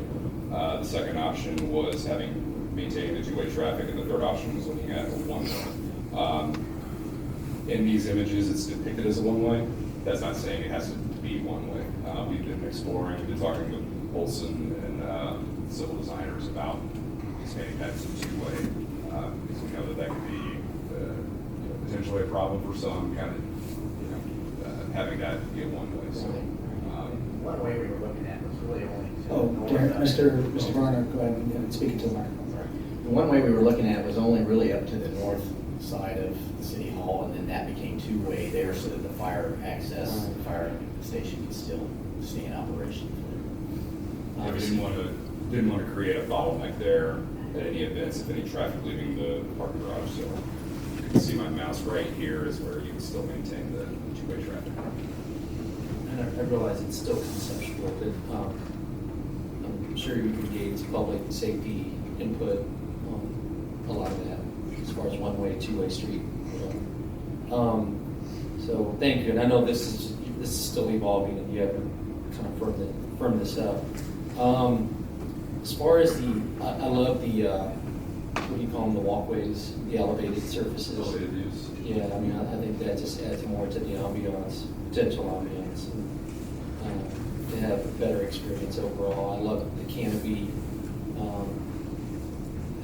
I just like the direction we're going, so I commend you for that, and I appreciate the presentations tonight by you and staff. So, thank you. Thank you, Mayor. Thank you. Councilmember Pryor. Thank you, Mayor. My family spends a lot of time downtown, so I love this. I'm excited for it.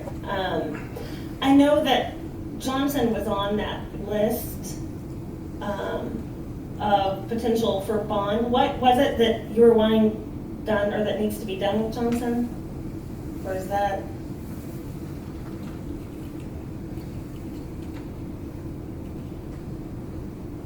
Good evening, Mayor, Councilman, Director of Public Works.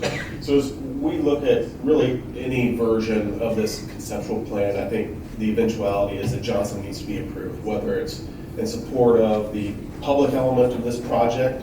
For example, if Green Street were restricted in access and we need to readdress that, Johnson Street is the logical choice. We need to approve Johnson Street to replace the or mitigate the access restrictions or limitations that are associated with the public side. Maybe it comes with the private development side. You can see with this proposal, the private side of the project would access Johnson Street directly. So in support of that development, whether it be public and private or a combination of both, as we flesh out the details of the plan, Johnson Street becomes more important and needs to be addressed eventually. That's why it was on our list of potential bond projects. Okay, yeah, because I wasn't completely clear on what, but yeah, that makes sense. That's all I have, but I'm excited for it. You guys have done a great job. Thank you. Thank you. Councilmember Lovell. Thank you, Mayor. Just so the delineating between public and private portion there, so I think, there we go. So like that first structure coming out 3rd Street there is a private. And then just out of curiosity, is like, will those private developments be working in concert with, will they be going at the same time? Will they be phased? Do we have an understanding of that right now? Or, I don't know who would answer that. But. So I couldn't tell.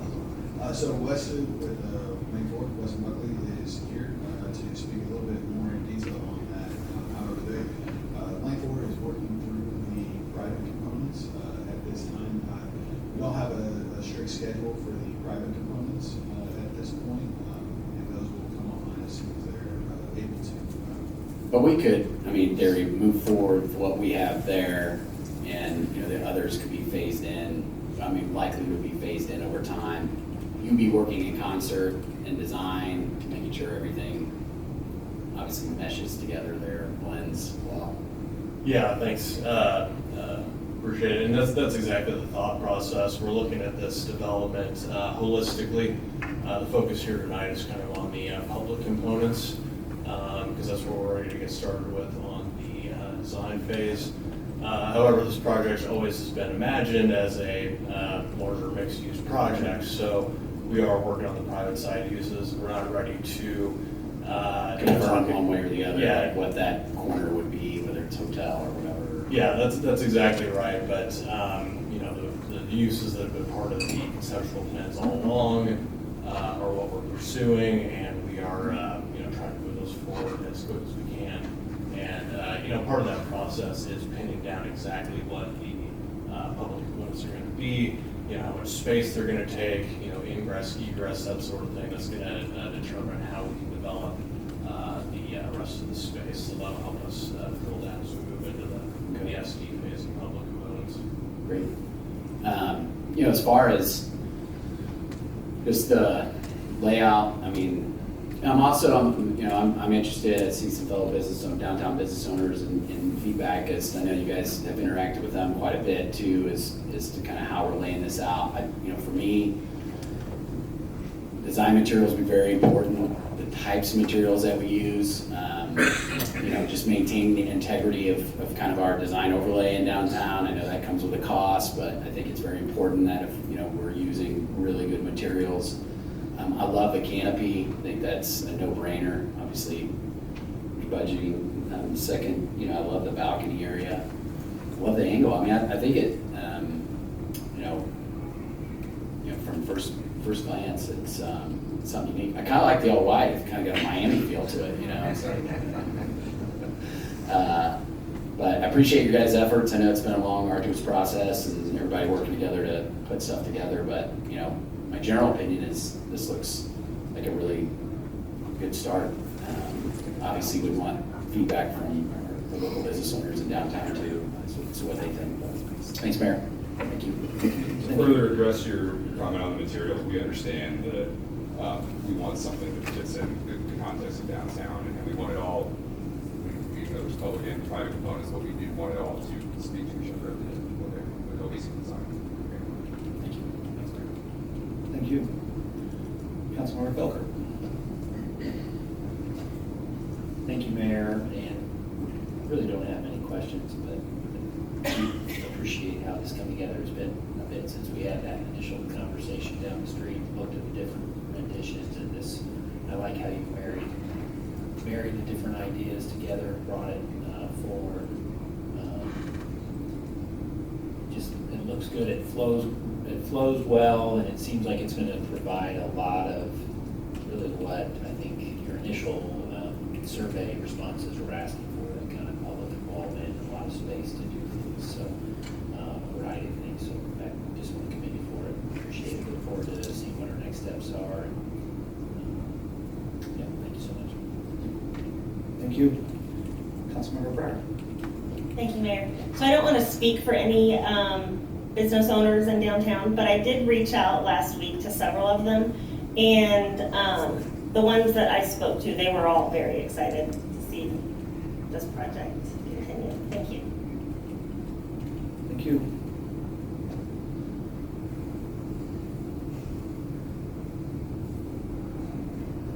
Okay. So I have a lot of questions, but I'm trying, I heard you say a few times, let's try not to get caught up in the, hung up on the design. But it just, you know, I've been watching this for a few years now, and I've been a part of it from day one as far as the second go around, not back in 13 and 16 and such, but I certainly was a part of all this in 18 and 19. So that's part of the timeline too. So I think my question is, you've done, I've heard you say you've done public-private partnerships before like this, where you've had to work with the city government as well? Okay. Because when you work for a developer, you're working for the developer, and then when you're working in this, you're working for the developer, but you're also sitting in front of us. And so when it comes to all these details and all the aesthetics and the cohesiveness and the context that you're talking about, I just want you to know that I love it too, but every single detail matters to me. And I mean every single detail. So I have a lot of questions, and I'm excited about the direction, but I don't know where to start as far as some of my questions, because I do realize I have a real estate background. And so I question, you know, certain areas and how can you break it up more, you know, like there's a lot of concrete in certain areas, that's a lot of heat. The one-way street I'm okay with, but, you know, I want to make sure that this place flows and doesn't inhibit traffic. There's a lot of concrete. We need to at least talk about that. I do love the amphitheater. I love the look of the downtown market, but when I look at the downtown market, I can't see the interior. You didn't provide elevations there. I only heard like some from the inside. So I saw the beautiful farmers market pictures, photos, and you have the big open space that does seem really flexible, but is this going to be, you think you're going to be able to keep that flexibility with the way we've got it drawn up here? We think so, and those images, and that's going to come through schematic design and design development, showing you more of that. This is really just the master plan overall, kind of how we anticipate the site being laid out, and kind of how everything flows together. I mean, a lot of windows, which was a big part of things that I was hoping to see. I do think a canopy would be great, but just like you said, I don't think the Overland Park one is pretty. That's why they're changing it. So I want to make sure that ours is pretty. And then I do like the idea of, you know, mobile stages and such, as long as we have all the infrastructure. So as long as we're thinking that through, because the last thing, you know, we already deal with that right now. I mean, every single event we're struggling with where we put a stage because we don't have electricity, we don't have, you know, the speakers necessary, things of that nature. So I just want to know that we are going to be addressing those things. And then I'm assuming from these elevations and such that everything is stepless. I'm sorry, I'm thinking Curbless? What? Curbless entries. Curbless entries and everything, yeah. Yes. I can see that on the road. I'm wondering what the file is so big. The file is so big it keeps popping off my screen, so now I don't have photos. Is there a particular one you're looking for? Just, yeah, go to the streetscape. Later on where we're looking at, you know, down right there. Okay. That's great. I mean, it's pretty, it's nice. The concrete, a lot of concrete on the left. If we can break that up, maybe, I don't know. What are your thoughts on that? Turf? Are you concerned with how much concrete's there? We had some preliminary talks with individuals with the Parks Board, and it sounds like turf is probably the preferred option, just from a maintenance standpoint. What'd you say? Turf is probably the preferred option for most of these areas that you're seeing. It looks like turf or grass. Yeah. You know, I mean, we're happy to explore it either way, but it sounds like that's kind of the direction that they wanted to head. We understand that you don't want a concrete jungle out here. This is, again, just a preliminary design. We would work you know, with you to further develop that on how to soften things. I think Darren has lots of tricks up his sleeve on how to address that. So I understand the concern, but I think we would definitely address that in the final design. Okay. And then the component, like it says restaurant, right? That's the private side of this. But aesthetics overall, we want something that, of course, goes with City Hall, complements the brick and stuff. Can you keep going from here? Very inviting and welcoming. Of course, that's now. So this is where that's actually looking into the farmer's market. Yes. And those are obviously, windows that don't open, but on the side you have all of the garage doors as you go into. And this could be, if you're familiar with the nanowall systems, the folding doors, it could be something like that. It could be an overhead door. I mean, it could be operable on this portion too. I think one thing that we probably didn't talk about was the idea of having the community gathering space tied to the farmer's market, was that it makes that space even more flexible. So you could have separate events going at the same time in both spaces. It also has the ability to open up on the interior, so you could really access that whole area. I mean, that sounds very functional, which I like. Functionality is critical for this. Flexibility has been key for the whole design. Okay, can you keep going? Yep. So here, this is the heart of we call it the farmer's market, because what do you picture? Like, I saw the different photos of the farmer's markets that were inside, but do you picture this area for farmer's market as well, or is it just a spillover? I think it can be an extension of the farmer's market. So this slide here, they kind of showed some tents under the big tent, which is kind of redundant, but that's beside the point. But it just gives you an idea. In case it was a big, in case it was a really big. Yeah, so right now, I think inside we've planned for, I'm trying to think of how many vendors we have, it's around 50 or 60 that it can house currently. Like I mentioned, after conversations we had with the individuals who run the farmers market, they indicated that they have aspirations to grow over 100. So that would provide, now that's just in the farmers market portion. That could spill into the community gathering space. It could spill outdoors as well. So it has the ability to expand. All right. That's the whole idea. When you see the sidewalks here, you have the concrete, but then what are you having? What is the checkered area? I think the intent was to kind of match the current streetscape. Okay. I don't know if our materials match that exactly, but I think that's the design intent. So, it's not just this area. I think we want everything to feel like it's part of the entire downtown as a whole. So how do the vendors get inside the farmer's market? What's the traffic flow? How are they getting their goods and product inside? Sure, I'll use my mouse just to kind of illustrate. So we're envisioning there could be a couple of ways that they could do it. The main entry will probably be here off of Johnson, and you'll see here we have kind of a pull-off area. So what would be on the backside of that farmer's market? Would there be garage doors? As we have it currently designed in the master plan, there are garage doors that match this side that you saw on the wall. Okay. So there would be access into the market from the alleyway here. We're providing some parking back here as well.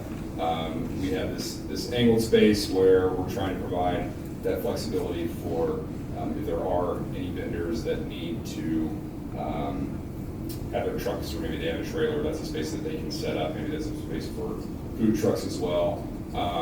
We also think that there could be potential access from Green Street. There's multiple ways to enter into the building to set up. Okay. What about if you do have a concert and you have the mobile stage underneath the canopy? How are the crews going to come in there? Is there going to be a way for them to pull up? Because that's kind of... we do have some access here on 2nd Street. We haven't worked through all the elevations yet. There likely would be some ramps or stairs on that side that we would have to design and keep that in mind while we're designing it. But 2nd Street might be the best option to do that currently. There is, it's kind of misleading because there's an overhang on this edge here, so there really is a pathway from the alleyway that they can. So it's possible to drive underneath there. Mm-hmm.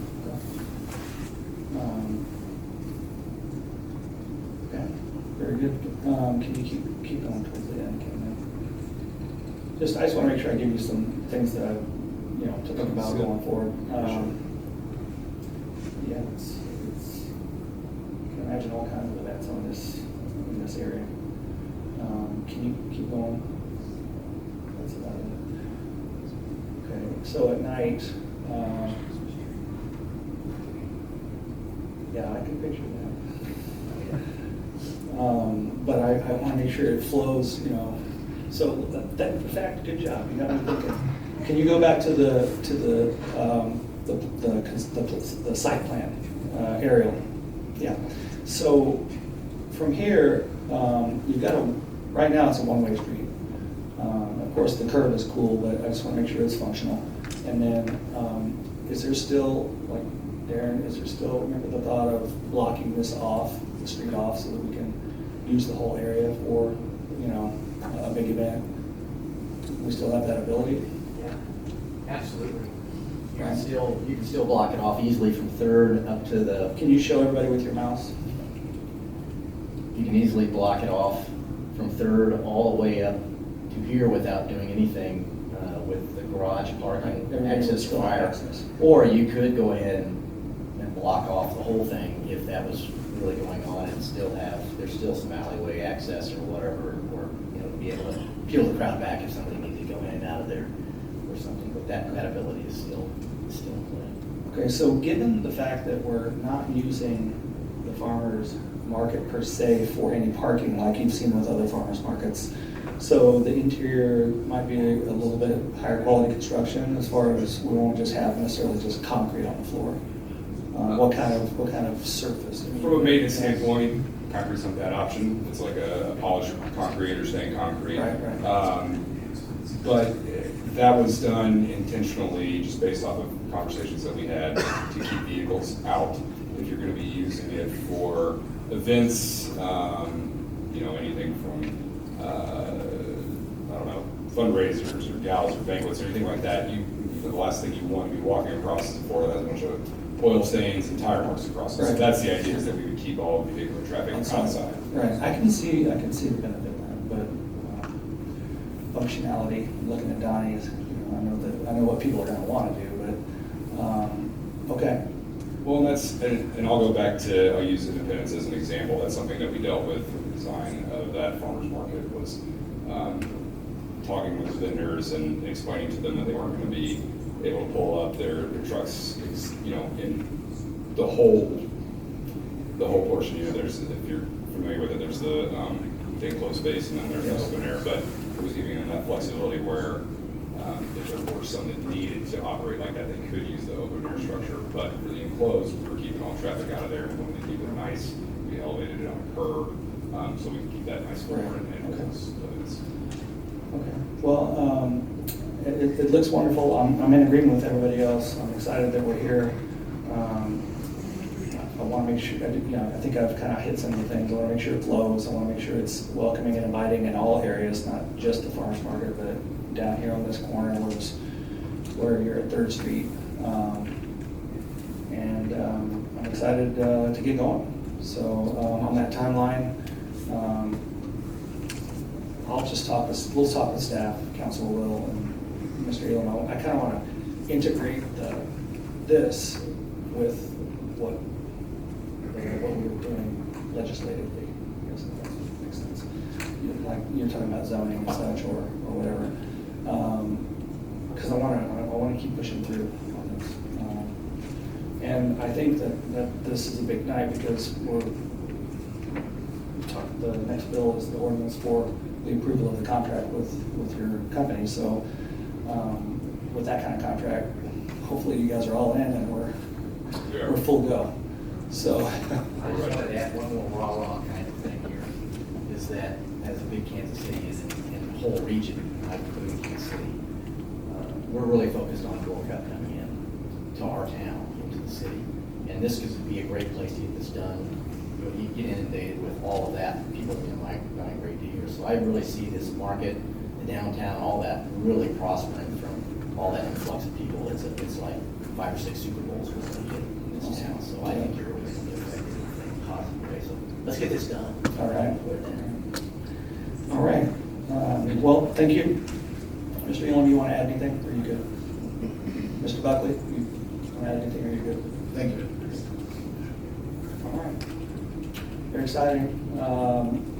I'm going to keep going. We'll do one more and then we'll take a break. We'll do item 6.1, which is bill number 23-004. Councilmember Felker, would you please read bill number 23-004? Sure, Mayor. Mayor, I'd like to move to advance to second reading and ordinance bill number 23-004, and ordinance approving the first amendment to the agreement for professional architectural services for the Downtown Market Plaza project between GLNV Architecture, Inc. and the City of Lee Summit. All right. Thank you. We have a motion to move to second reading, bill number 23-004 by Councilmember Felker, seconded by Councilmember Shields. Discussion? All right, seeing none, please cast your vote. All votes are in, please record the vote. And it passes 8-0. One more, we'll have to read another one, and then we can start, like, I was going to say celebrate, but we got some, yeah. We're getting there. We're getting to that first shovel in the ground. All right. Thank you all. And we're going to take a recess, 15 minutes. We'll come back at 8:16.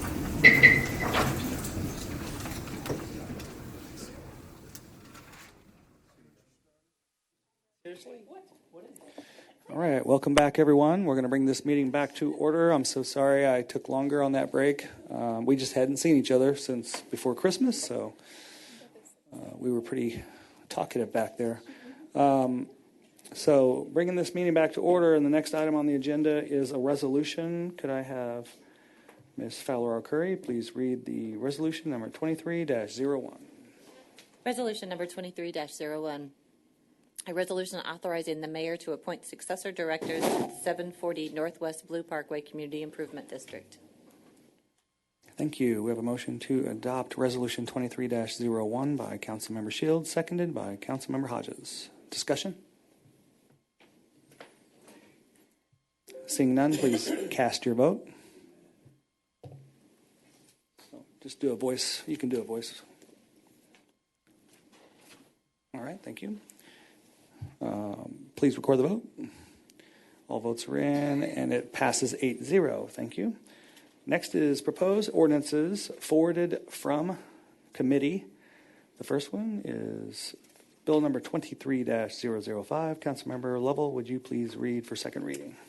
Yes, I move to advance to second reading bill number 23-005, an ordinance approving sole source agreement 2023-038 to KA Incorporated for supplier and installer services of emergency vehicle equipment for a one-year term with up to 2 one-year renewals, and authorizing the city manager to execute the same by and on behalf of the city. Thank you. We have a motion to move to second reading bill number 23-005 by Councilmember Lovell, seconded by Councilmember Hodges. Discussion? Seeing none, please cast your vote.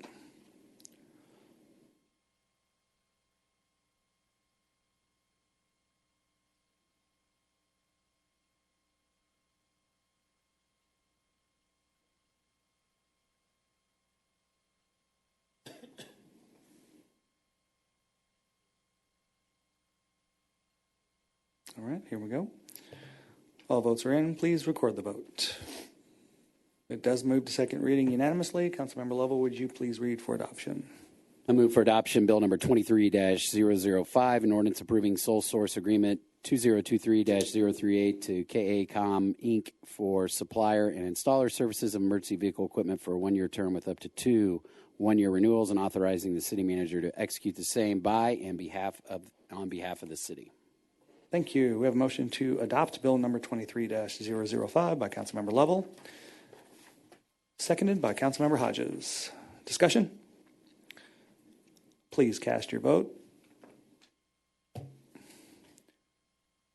All votes are in. Please record the vote.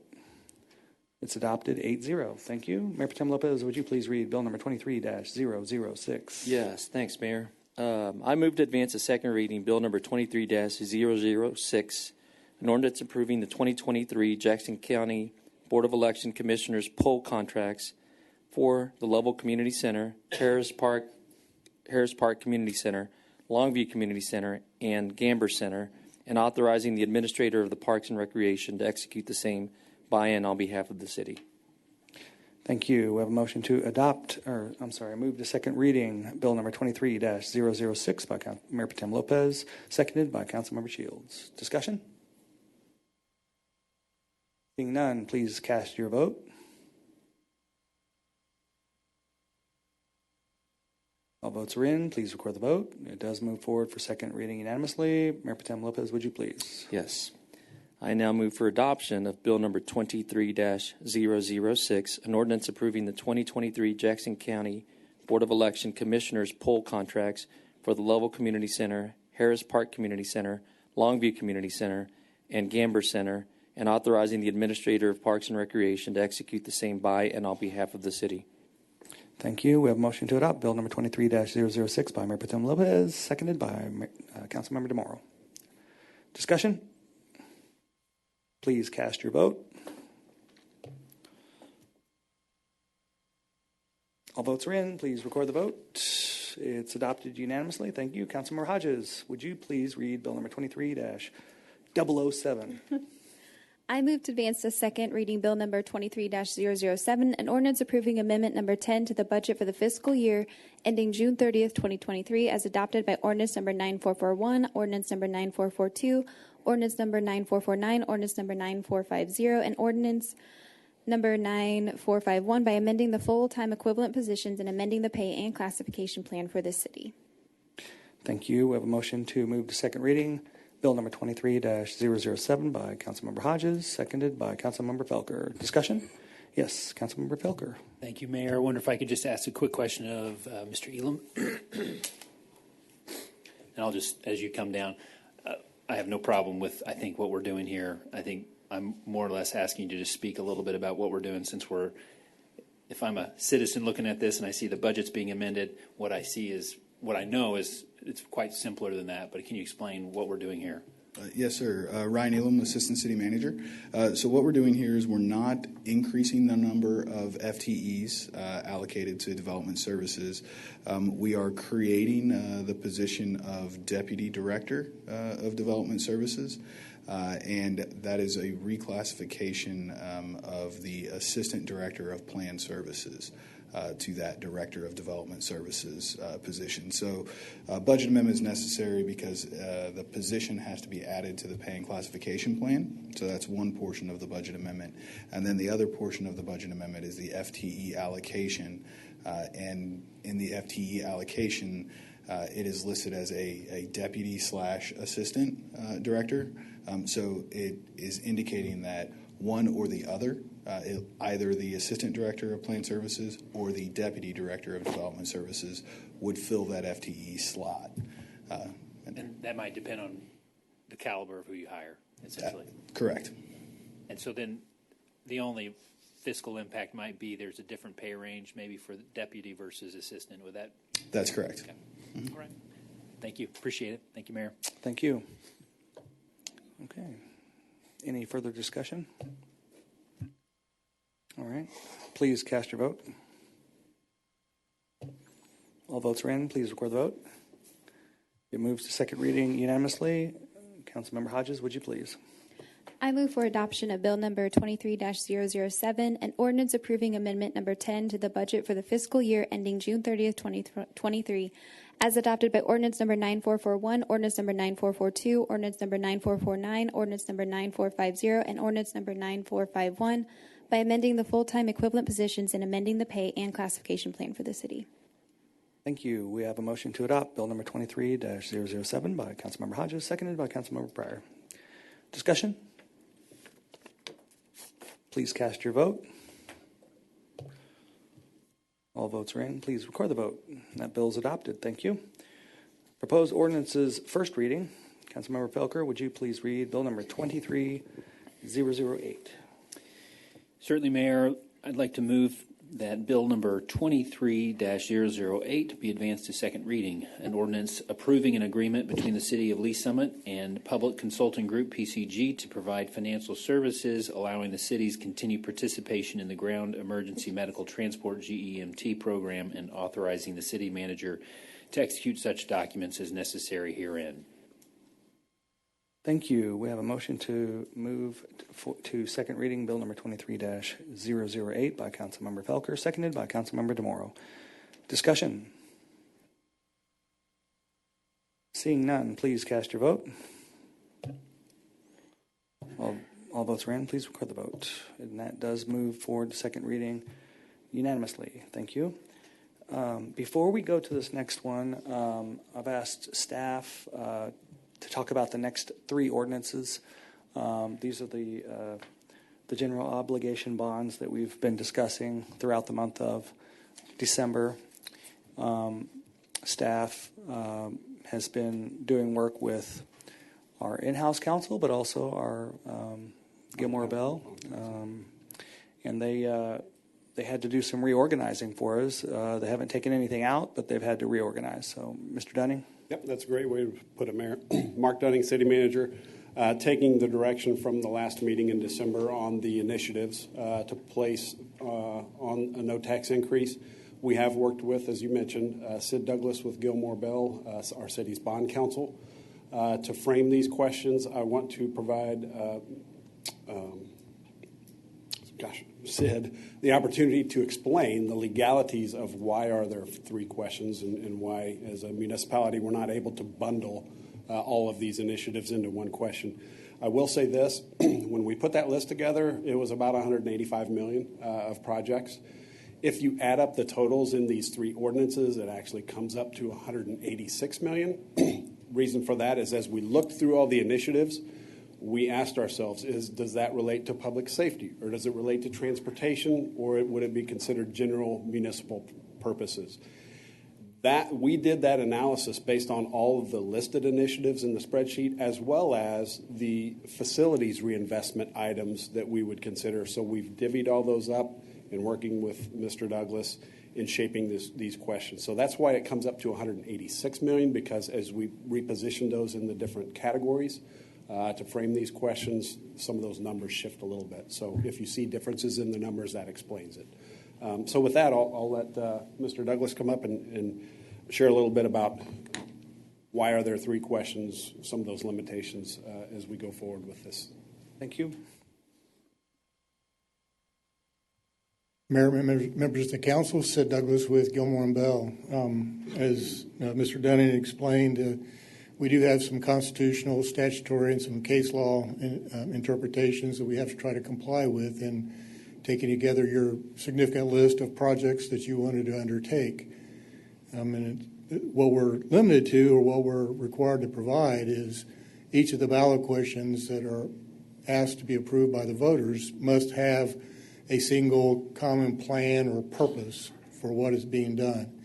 Now, your list of what you did in your thinking of what needed to be done around the community includes all kinds of things from city hall renovations to fire, police, airport, streets and roads, sidewalks. And so we took those, we did some digging into some of the line items and came up with three general purposes that would be consistent with the legal requirements to provide for a single plan or purpose.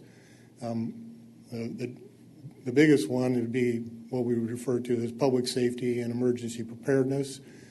Another one would be transportation-related projects. That includes streets and roads, as well as the airport improvements. And then the last question was more just general municipal buildings, improvements, and infrastructure. But those were the legal requirements of what we were trying to do. We did take the list and slice it and dice it, and because of some rounding of moving things around, that's why we got just a little bit different amount than what you started off with, but we're pretty consistent with the overall thing. Wasn't anything cut off the list or wasn't anything added to the list, but that was why we ended up with the three questions. And I'll be happy to answer any questions or listen to any comments.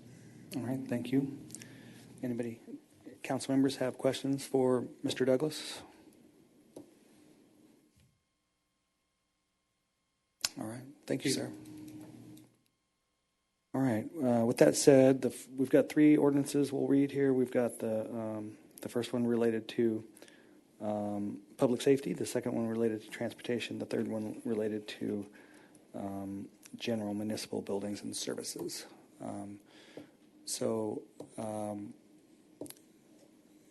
I believe the dollar amounts, do you have those in front of you, Mr. Dunning? Can you just tell me the dollar amounts? We don't need to.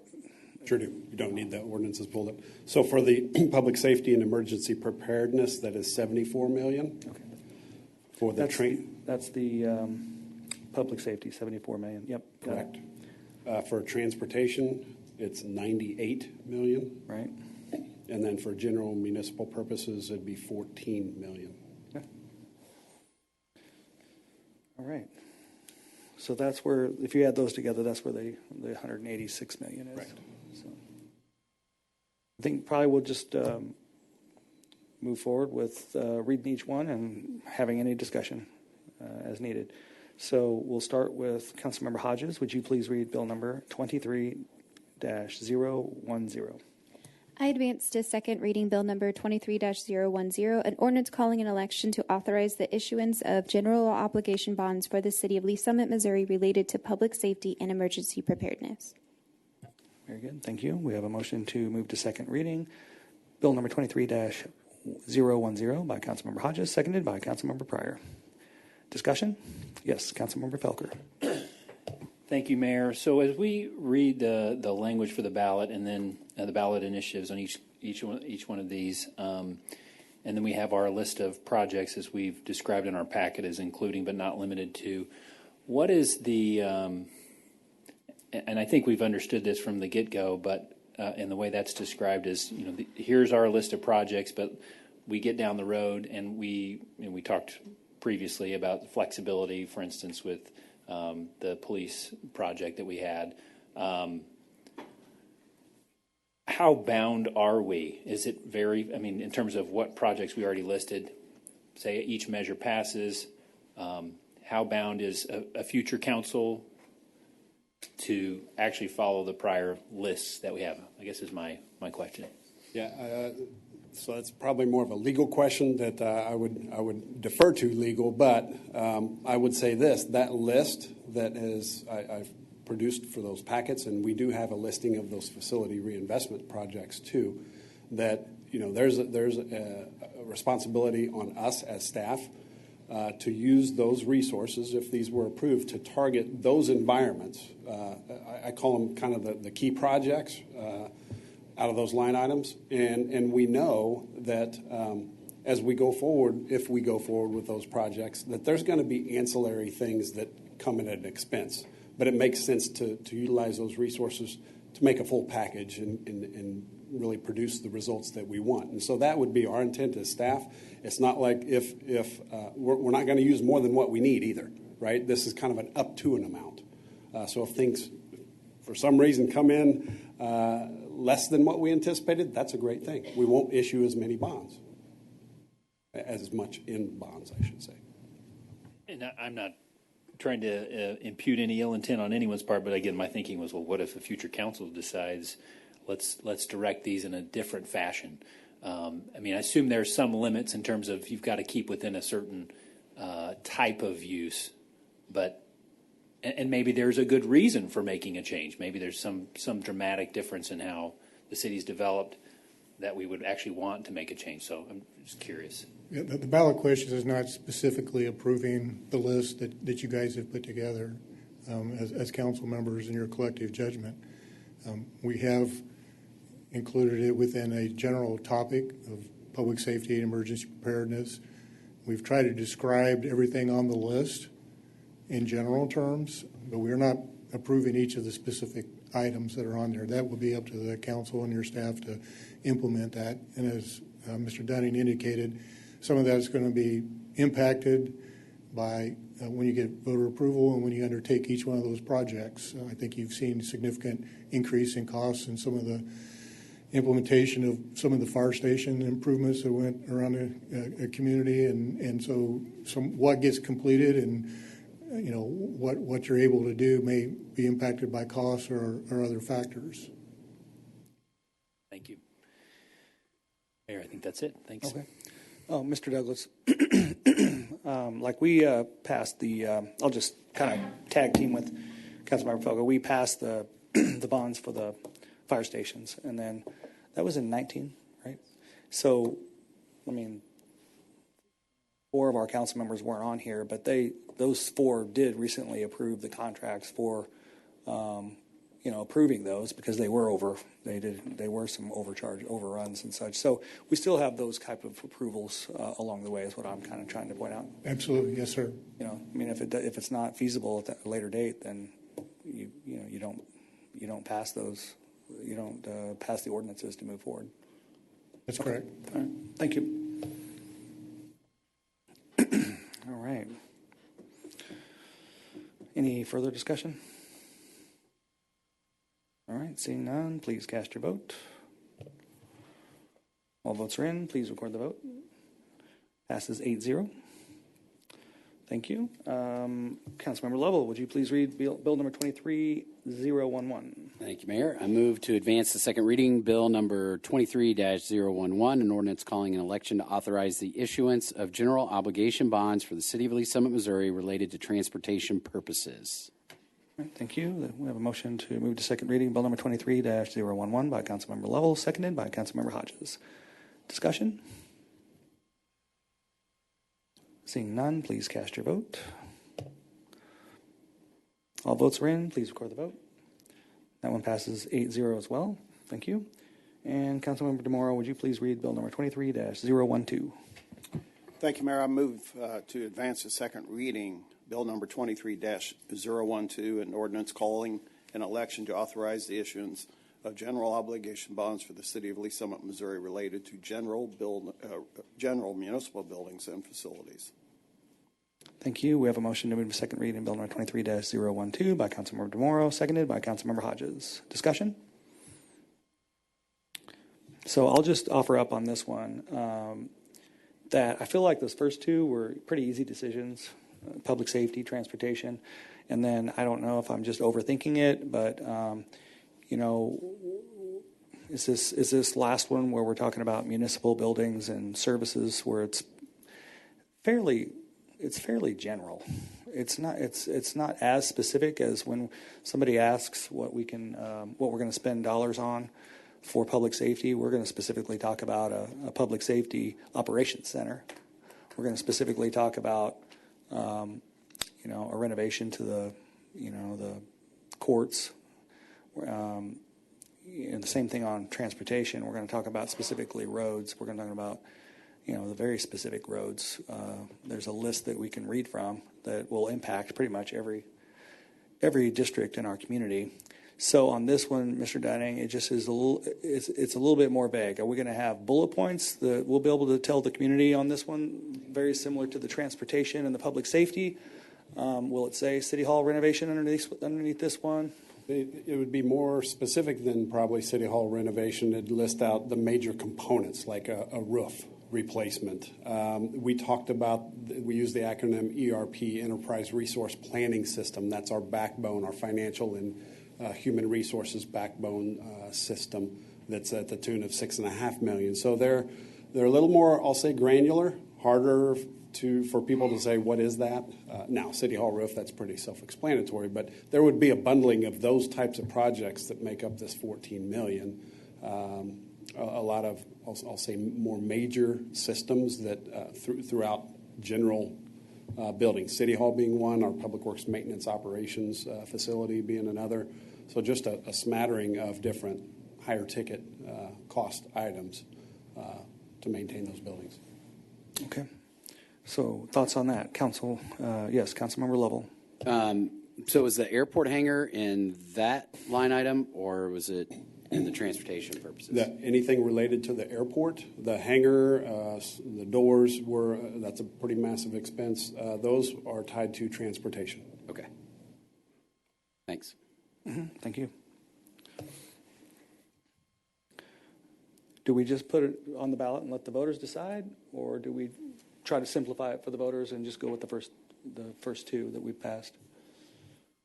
Am I overthinking it?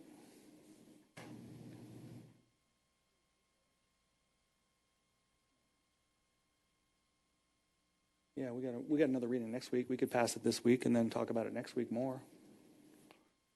Yes, Mr. Dunning? Yeah, I was going to say there's options there. You're spot on. You could introduce it, or you could just say, let's hold off on that. I understand in talking with Mr. Head, if we needed to bring this forward as an emergency ordinance, this does qualify. So you could just say, let's pause first reading and have two readings at the next meeting. So those are some of the options. Mr. Dunning, if we could go ahead and pass it, knowing that you would provide a list of, because it's not in the packet, a list of the 14 million, is it? No, I only hit on more some of the bigger ticket items. Right. I think That if might we be could helpful. vote on it, and then we can decide whether or not we want to take it off next week based on what you provide us as far as what is that 14 million consist of. But let me keep going here with Councilmember DeMoro. Yes, sir.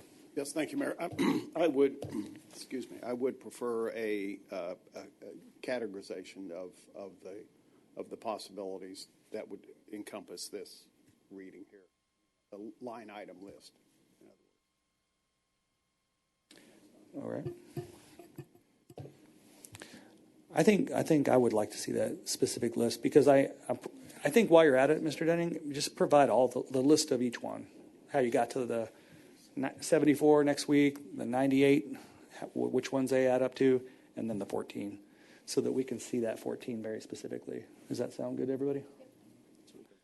Let's do that. Yeah, we can vote on it today, but we'd like to see that list before we vote again on it next week. All right. Very good. Thank you all. If no more discussion, then please cast your vote. All votes are in. Please record the vote. Passes 8-0. But we still have a second reading where we can look at the list specifically. Thank you all. Then we have, I believe, is that it? One more. Yeah. Councilmember Hodges, would you please read Bill number 23-009? I advanced a second reading Bill number 23-009, an ordinance submitting to the electors of the City of Lee Summit, Missouri at the general municipal election on April 4th, 2023, the question of whether the City of Lee Summit shall impose a sales tax in the amount of 3% on the sale of retail of all non-medical adult use marijuana for general purposes as authorized by Article 14, Section 2.65 of the Missouri Constitution. Thank you. We have a motion to move to second reading, Bill number 23-009 by Councilmember Hodges, seconded by Councilmember DeMoro. I see Mr. Head came up, so I'll ask for discussion, but I'll just ask you, Mr. Head, if you wouldn't mind just restating what this says.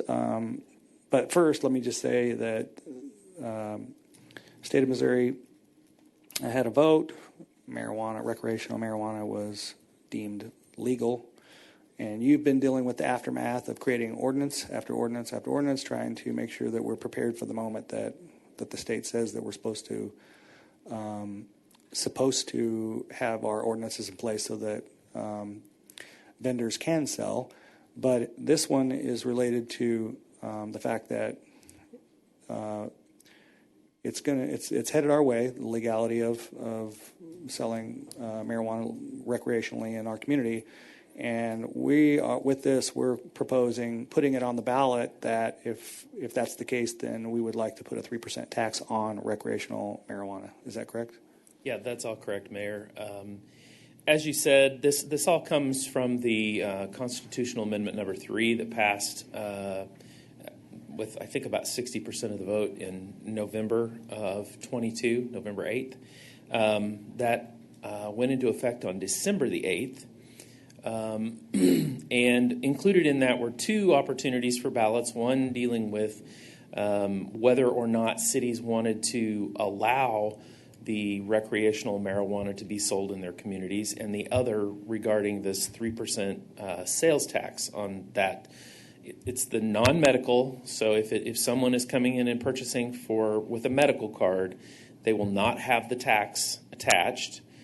So it's the non-medical adult use.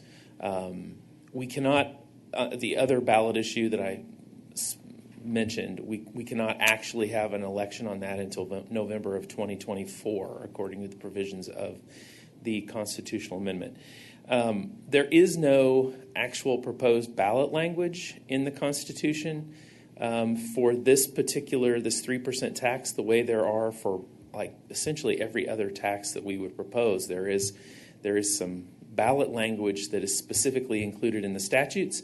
There is ballot language for the later vote that the city may want to have on the legality of recreational marijuana, but there was no actual ballot language included. So this is an amalgam. There's been a lot of discussion in city attorney world, as I call it, amongst our contacts through MML and so on as to what this ballot needs to say. So this has been drafted with all of that in mind. I know probably one question you all have is, what is this going to mean to us as far as revenue? And we don't have any idea right now, because the way it stands right now, we only have two dispensaries in town.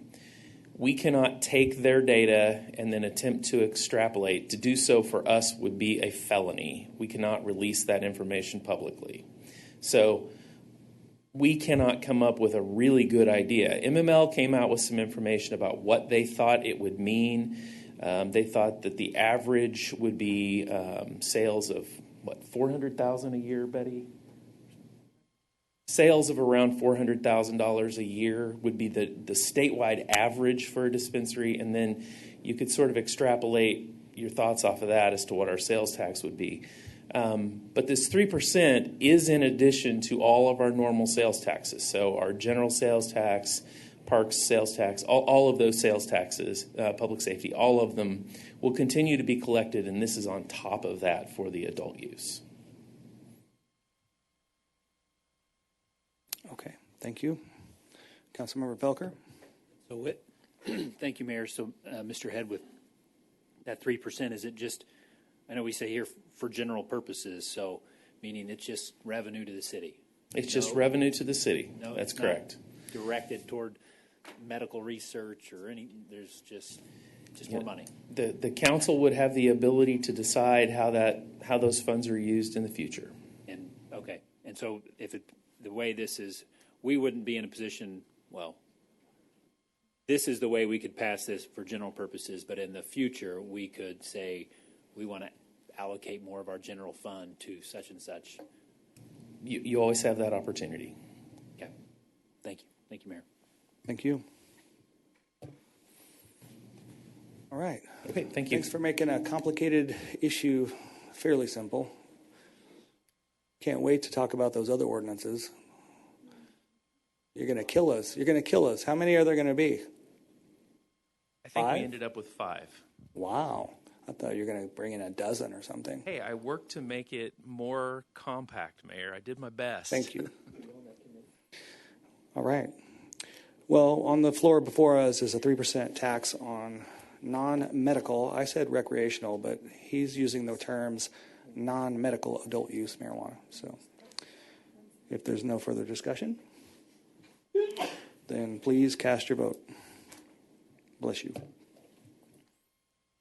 All votes are in. Please record the vote. It does pass 8-0.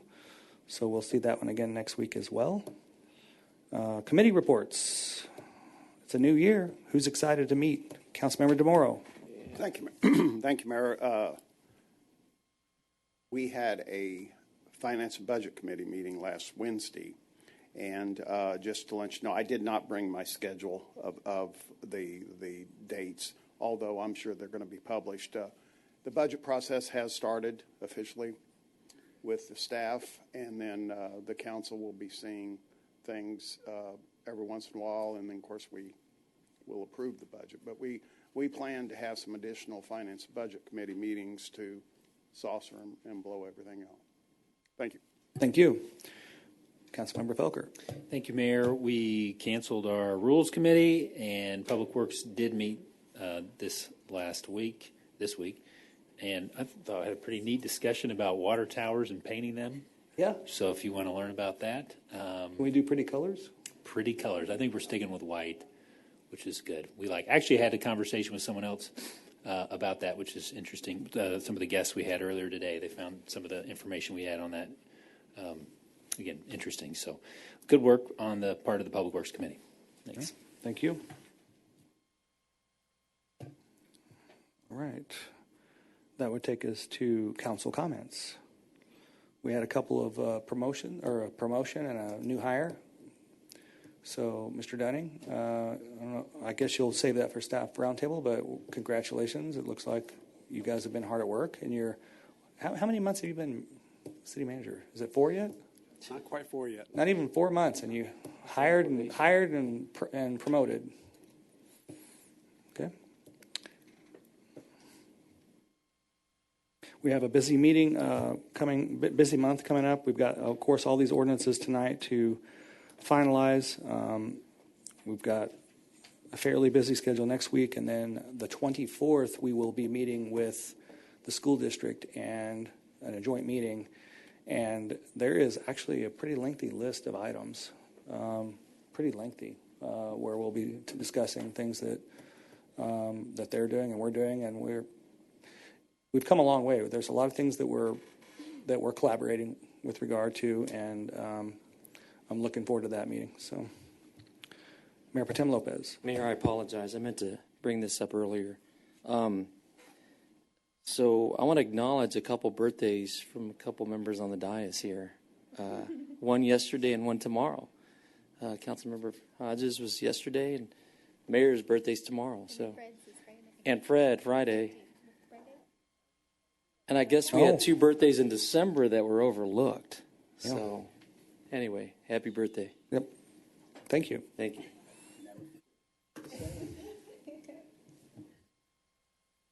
All right. Staff roundtable, Mr. Dunning. Thank you, Mayor. I do have a few items since it's been a while since we met. Want to acknowledge staff, numerous staff that worked over the holidays, specifically Christmas, with that really cold spell we had. Just some data. We had over 80 calls for emergency shutoffs of water lines, broken pipes, things of that nature. So out of those 80 calls, half were emergency shutoffs. Those were broken lines. About half were no water, so that either the pipes were frozen.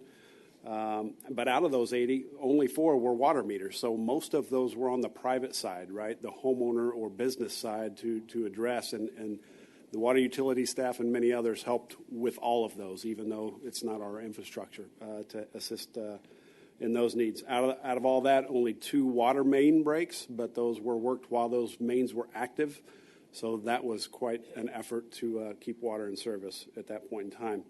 Overall, 21 employees working nonstop on all those calls. So we appreciate their efforts over that holiday weekend. Add to that snow and ice control. That was not a big snowstorm, but it was a very difficult one. And I thought we did well with that too. So kudos to the staff that participated in that.